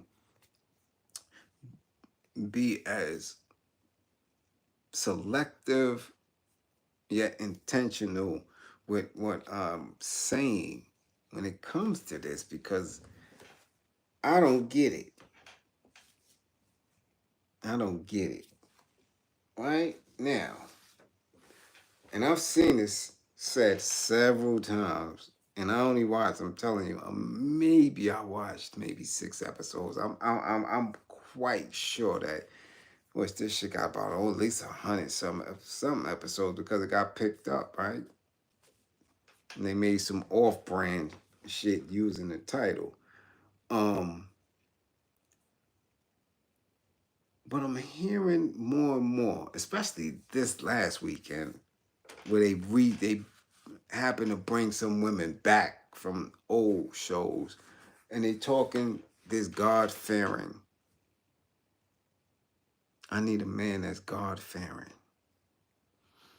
And I'm like, man, I don't know why that's so triggering for me. Yeah, a lot of cap, because you God-fearing, but you got a hoochie mama dress on. You understanding? One of them was so God-fearing that she just stopped her activities and was washed in the spirit and got back on and get it just. And I made several attempts before I watched this show. I made several attempts with a lot of mental health specialists to ask them, and a lot of them couldn't answer me, and they beat around the bush or they took what I was asking out of context and tried to place it somewhere else. And I asked them, and I had this discussion with some brilliant minds, and nobody could really get to it. I said, can one be in absolute fear of anything and everything, yet still have the capacity to truly love someone? Could you do that? Now they try to take it and put it into a different space, which is, uh, uh, can somebody love someone they fear, right? Or could somebody be in fear of love? And that's not what I'm asking. I didn't ask that. Okay? I didn't ask that. I asked specifically, can you be in a space where you are fearful of everything and anything, yet be able to love? Because that, to me, in every sense, is damn near impossible. I don't see it. So I said, well, let's break this shit down. Because one thing I don't do. You can believe what you want to believe. Okay? You can manifest that that's on you. I'm not ever going to be here calling people wrong or not. You do what you want to do. I'm just over here with it. But when it's a consistent, and I'm talking about, you could ask 10 women, you can ask 20 women, you can ask 50 women, black women. You can ask 100 of them. And I'm telling you, 90% of the time, they're going to say that quality has to be there. He has to be God-fearing. So I'm like, okay.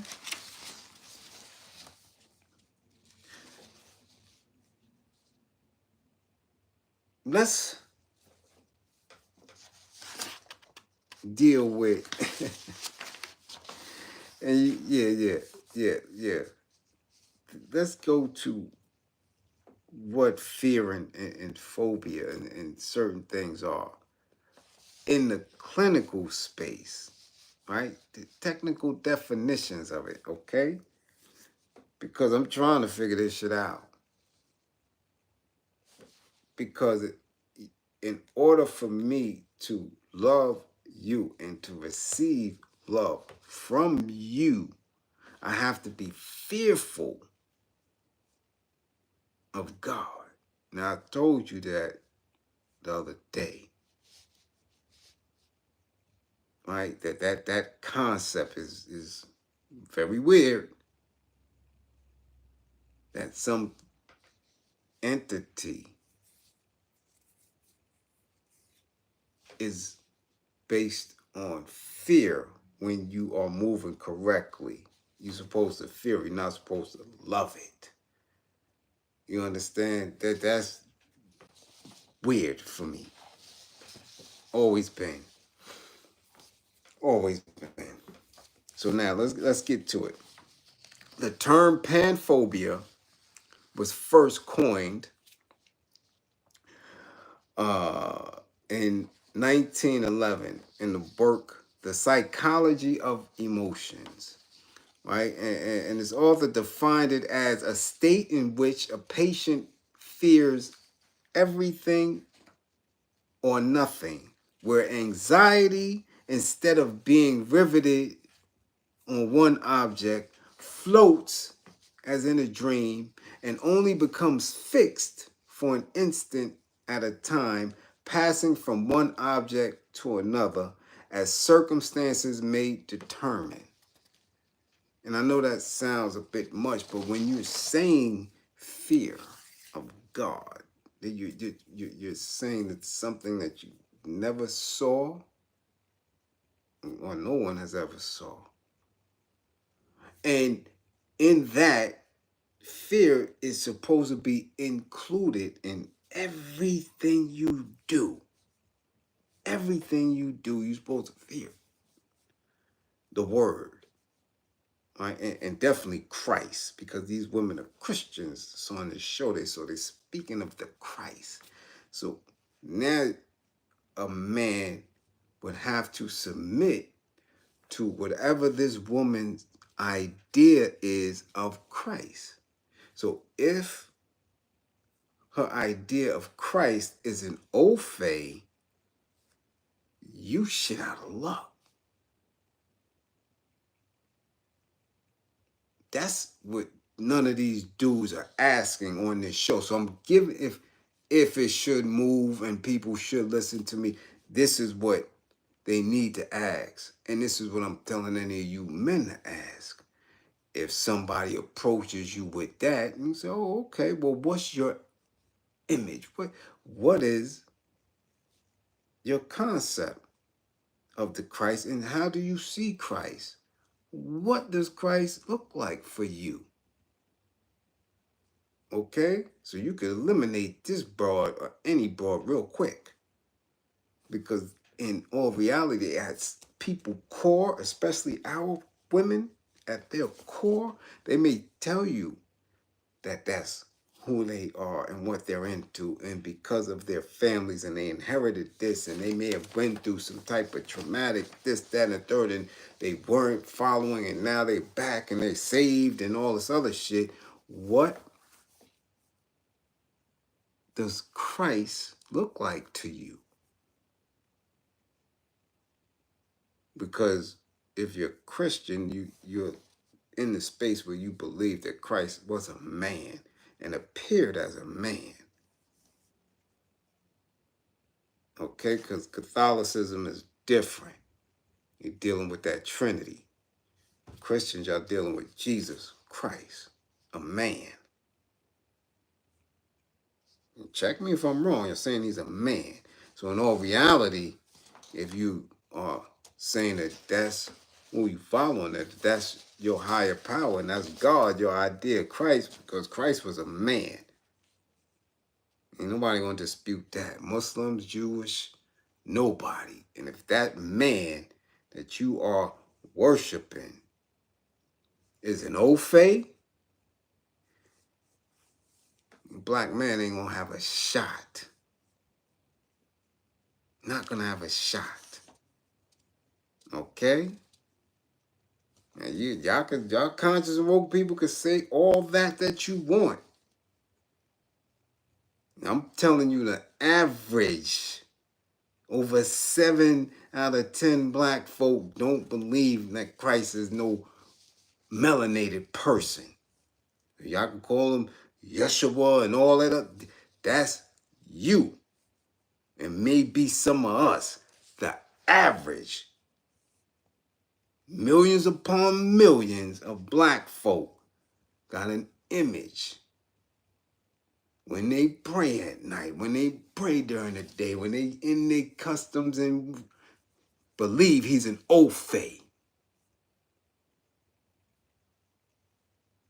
So if you're dealing with a woman that's consistently having that in her brain scheme and saying that you have to be God-fearing in order to be with them, as Shorty said on the show, because I'm submitting, so I want to make sure that I'm submitting to somebody who is himself submitting to the Christ.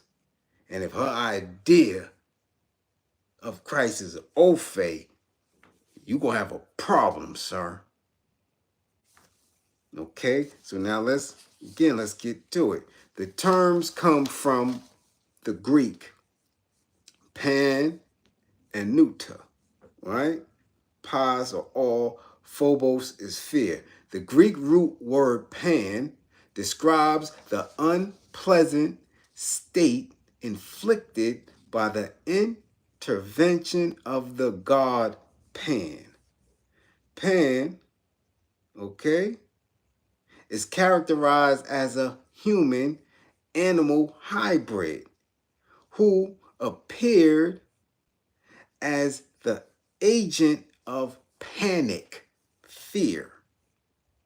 That collective animal-like disorder that seizes military camps at rest, especially at night, and of a form of individual possession, right? Panolepsy. According to Herodotus, it was Pan who was able to lead the Athenians to victory in the Battle of Marathon, forcing the Persians to flee. It has been argued that pantophobia may actually be considered more accurate name to describe the specificity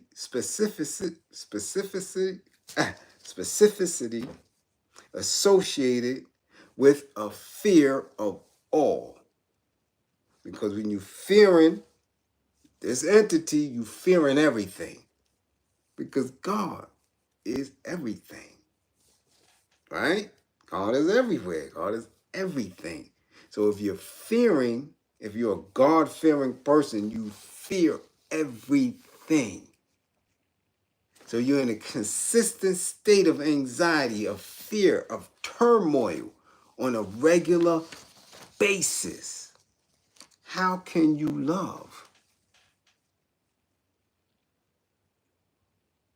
How can you love?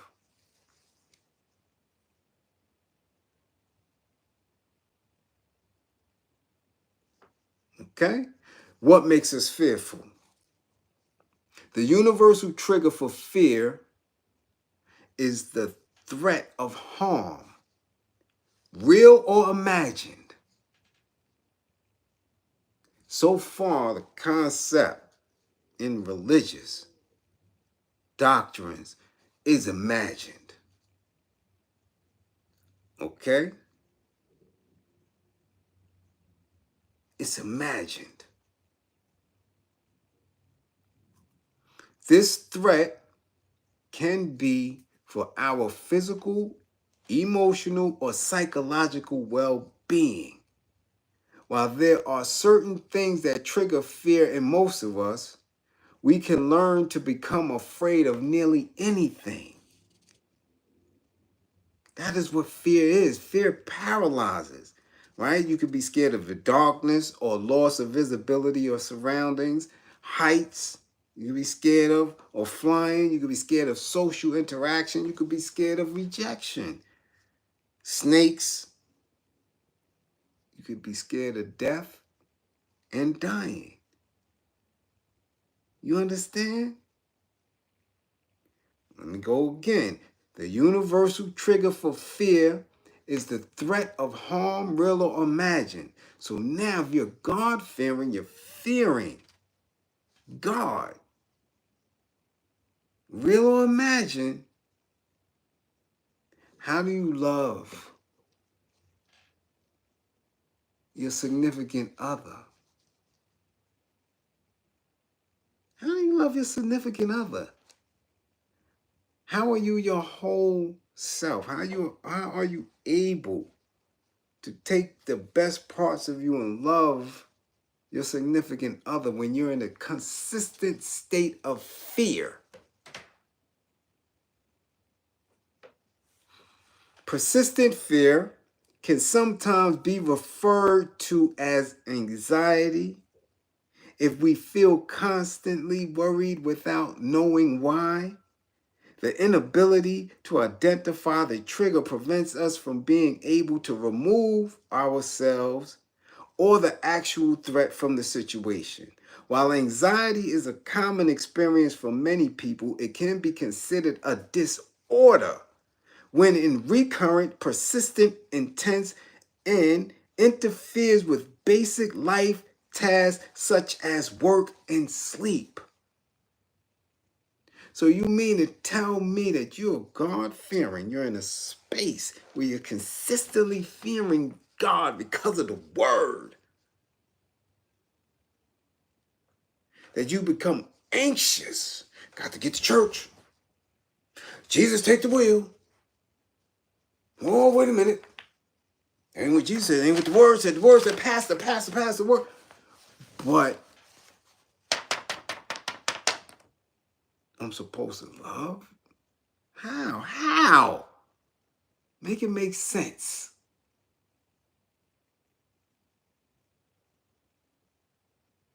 Make it make sense.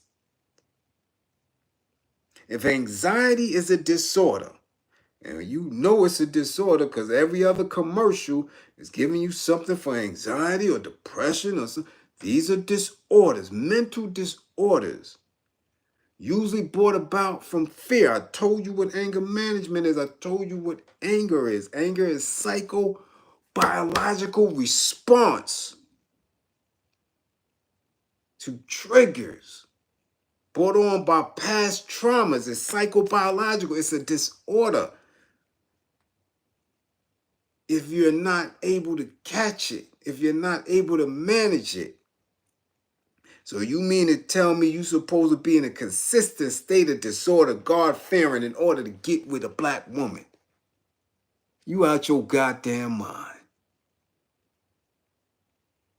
And that's why so many of them don't have a man. Because men may not be able to articulate it.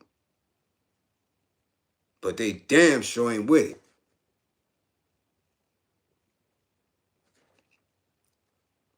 I'm just listening. It's persistent, it's intense, and it interferes with basic life tasks such as sleep and work. If you can't sleep and work, and those are basic tasks, damn sure can't love somebody, because loving people is hard. Okay? Now, that's what makes us fear. The function of fear, the universal function of fear is to avoid or reduce harm. That's why you get scared. You not trying to go there. You're not trying to touch that hot fire no more. So you're scared of it. You've seen somebody get shot. You don't want to get shot. You're scared. So you're going to be nervous around these. Man, it's a psychosis. Man, listen, the universal function of fear is to avoid or reduce harm. You don't have conversations because you're scared of rejection. You're scared of being confrontational. How can you do that and love somebody? Depending on what we have learned in the past about what can protect us in dangerous situations, we are capable of doing many things we wouldn't typically be able or willing to do in order to stop the threat. The immediate threat of harm focuses our attention, mobilizing us to cope with the danger. In this way, fear can actually save our lives by forcing us to react without having to think about it.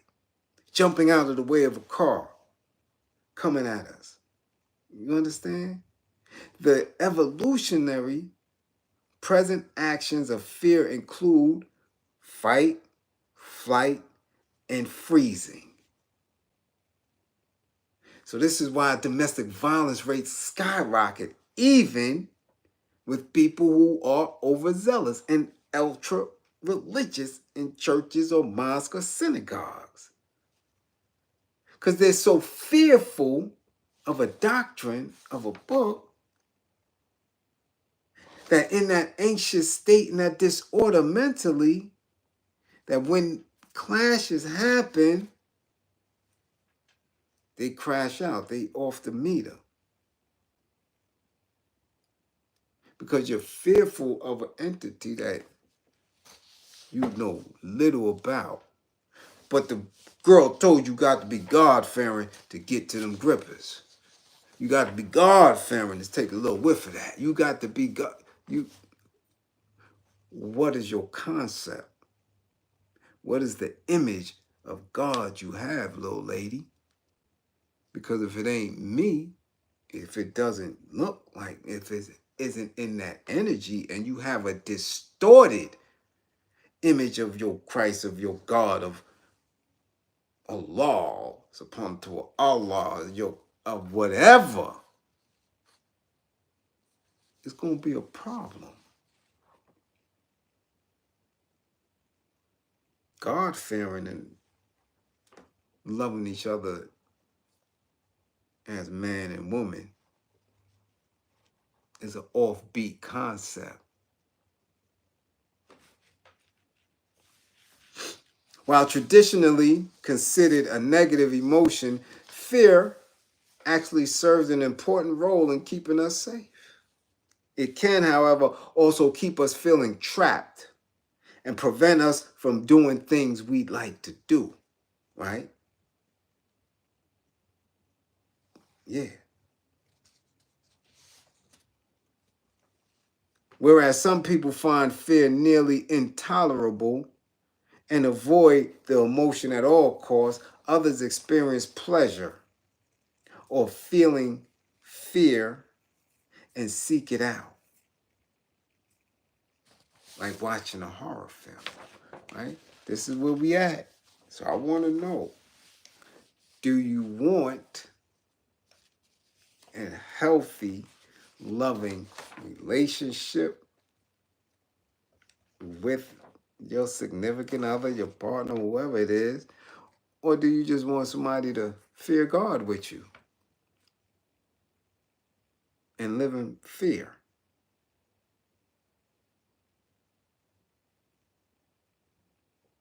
Now, how do you diagnose it? There's no specific phobia in the DSM-5, which provides criteria for an all-encompassing fear of everything. That's what God is. When you ask him that, what is God? The first thing they tell you, God is everything. God is everywhere. God is in the plants, is in the birds. God is in you. God is in me. So now if you're God-fearing, it's an all-encompassing fear of everything. Ain't no diagnosis for that, okay? Though the defining symptom for generalized anxiety disorder, right, is excessive anxiety and worry, apprehensive expectation about a number of events or activities. Okay? Excessive anxiety and worry, apprehensive expectation about what? About what you read in the Bible, about what you reading in the Quran. A generalized disorder. Because it could be, as we said earlier, right? Imagined, okay? All right? Let's continue. Another very relatable state of mind is paranoia, in which one fears the unknown threats, in which one fears that unknown threats could and most likely will come from anyone, with distrust potentially leading to a loss of touch with reality. Delusional disorder is a more severe form of this type of disorder. Relevant academic literature may point to panphobia as merely a piece of such more complex states of mental disorder. Okay, pseudoneurotic schizophrenia may be diagnosable in patients who, in addition to panphobia, also exhibit symptoms of pananxiety, panambivalence, and to a lesser extent, chaotic sexuality. Do you hear me? TD Jakes getting his grippers clapped. Pastor Brian and all these dudes chasing grippers. Pastor wife with the goddamn deacons. Okay?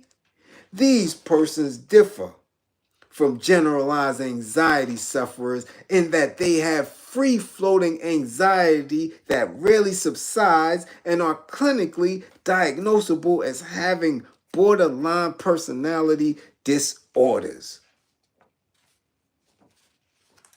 God-fearing.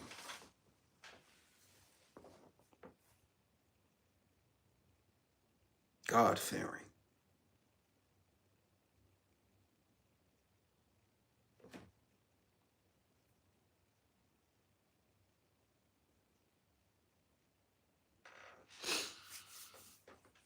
So as I'm watching this show, and I watch the show, I'm saying, wow, this show is some beautiful, young, ultra-religious women. However, they appear to be in a state of dress that is very current. Okay? Which means that somewhere up here ain't right. And that's why they're able to judge a person on how they walk coming out, on what they may have said, on what kind of shoes they got on, or how a person, postures himself. And since the questions are limited, you really are not able to make a true assessment. But as long as he says he's God-fearing, you give him a shot. Or if she says that, dudes will pop up. It's a very weird thing because it speaks to what's going on in the general spaces outside. Man, if you think you conscious, if you think you woke, and you think that we're going to have an easy road to liberation, you haven't been watching TV. You haven't been outside. You haven't dealt with the community. Yeah, because people with some weird shit, right? Yeah. And in saying that, let's say 65% of black women with university degrees work for the government and go to church. Let me say it again. 65% of black women with university degrees work for the government, go to church. Okay? Not that 65% of workers are black women, but that 65% of all college-educated black women are employed by the government. They literally have no job market, and they go to church. Black men are caught up in that conundrum.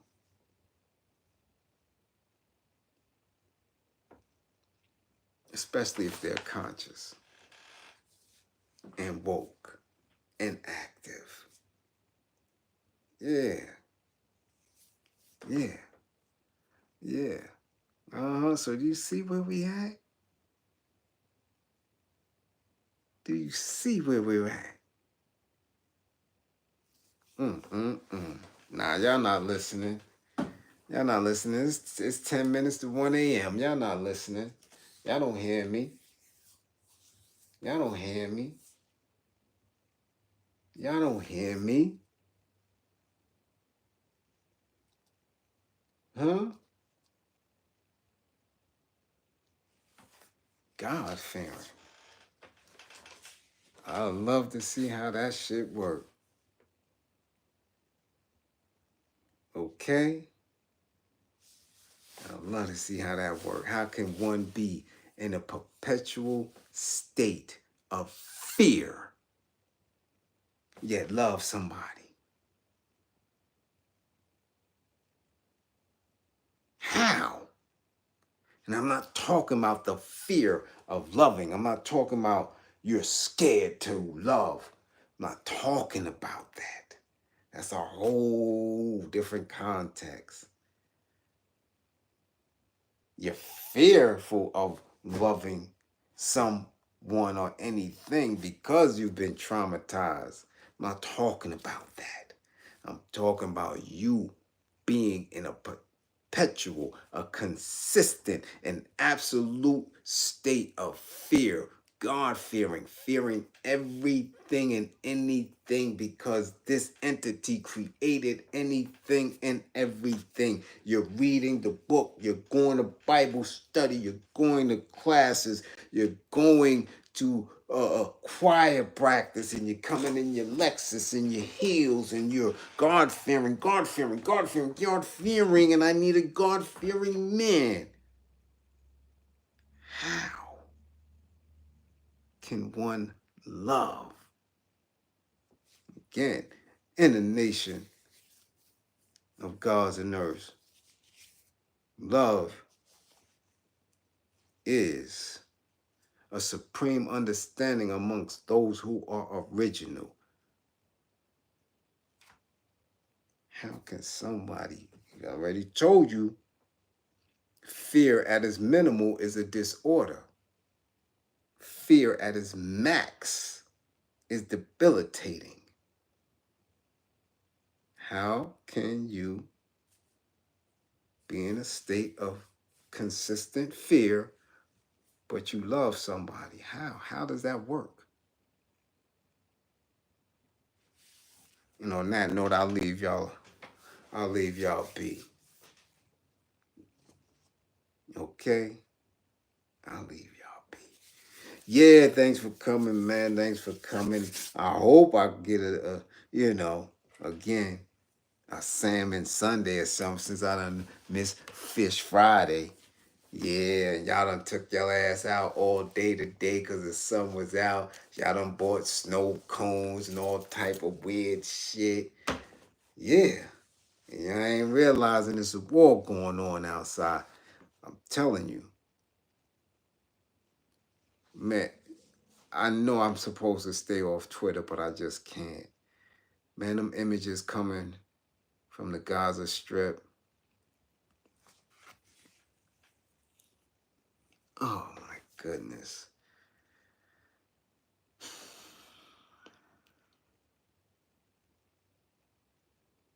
It does.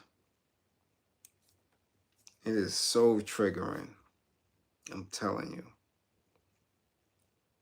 Because I know what it takes, man. I know what it takes to stop that shit, man.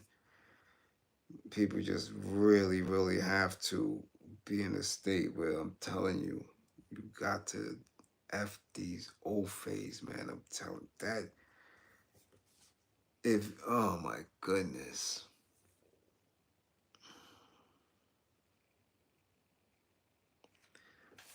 Yeah, I'm not gonna do that. I'm not gonna do it. Okay? I'm not gonna do it. Because again, like I said, it's triggering. Because I know that people who claim to be woke and claim to be conscious and active, they cower in the face of these people. They do. We not supposed to be standing or sitting for any of that because that shit gonna fall in our lap eventually. Eventually it's going to fall right in our lap. That's a practice. That's dress rehearsal that they doing over there. So, um, yeah. On that note, let me let y'all fall back and rest well and enjoy the rest of um, your Sunday morning. All right. As always, classroom assistants, much appreciation for holding it down. As always, my C Blaze, my Monshi, my Tierra, my everybody, all my people, Dust Roll. You dig? Much appreciation. We got the illest classroom assistants on here on YouTube, and we're gonna grow. We're gonna grow. You know, we just have to keep pushing. We gotta keep pushing. Molly, what up? Block Monster, what up? What's good? We see y'all. Okay.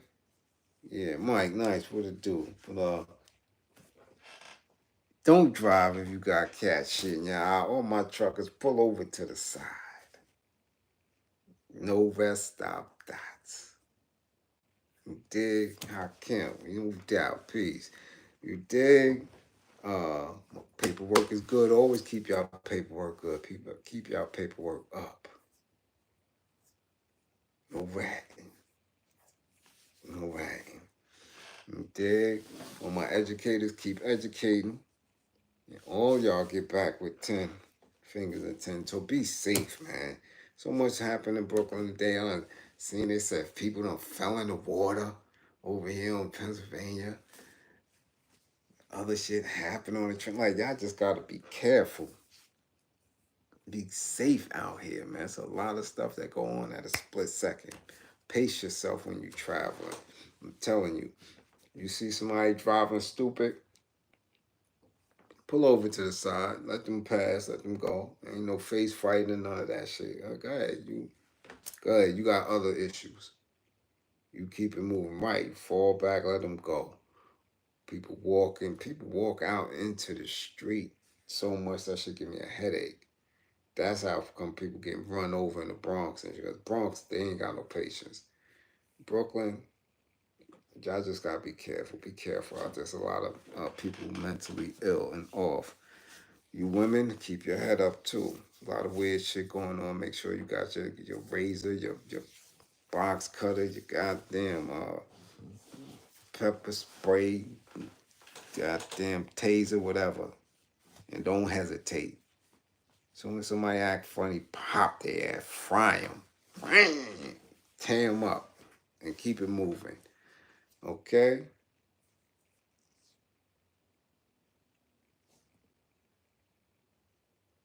19 injured. Where's that at, Flatbush? What we talking about? 19 injured where?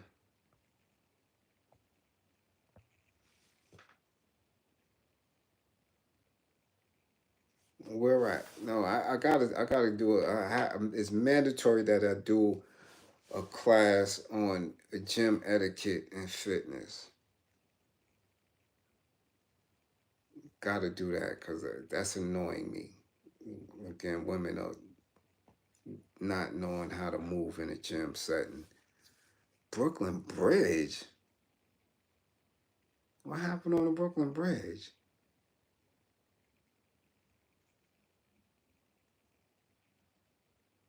Two or 3 hours ago. Well, damn it, now you see the time. I've been on here about 2 damn hours.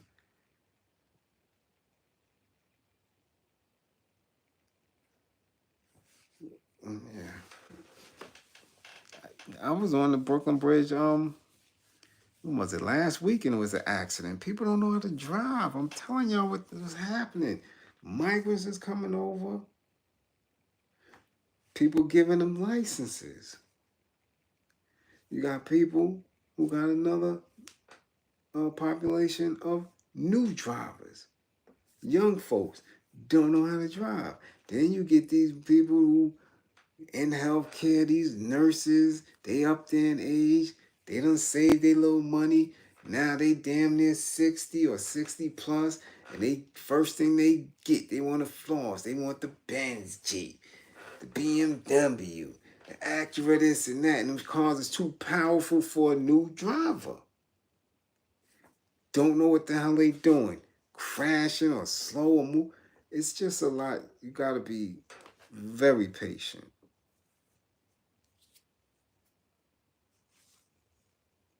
Yeah, that's true. Nobody took a culture class. They don't know. Okay. You said the Mexican Navy said something sailing to. Okay, let me go look at this shit. Well, it's 1 in the morning, so I have to go to Twitter to get something. Y'all be cool. Y'all be safe. Those who know, I'm about to DM y'all. Y'all know how that goes. Make sure everything is settled for the night. All right? At 55, gang, get y'all grades up.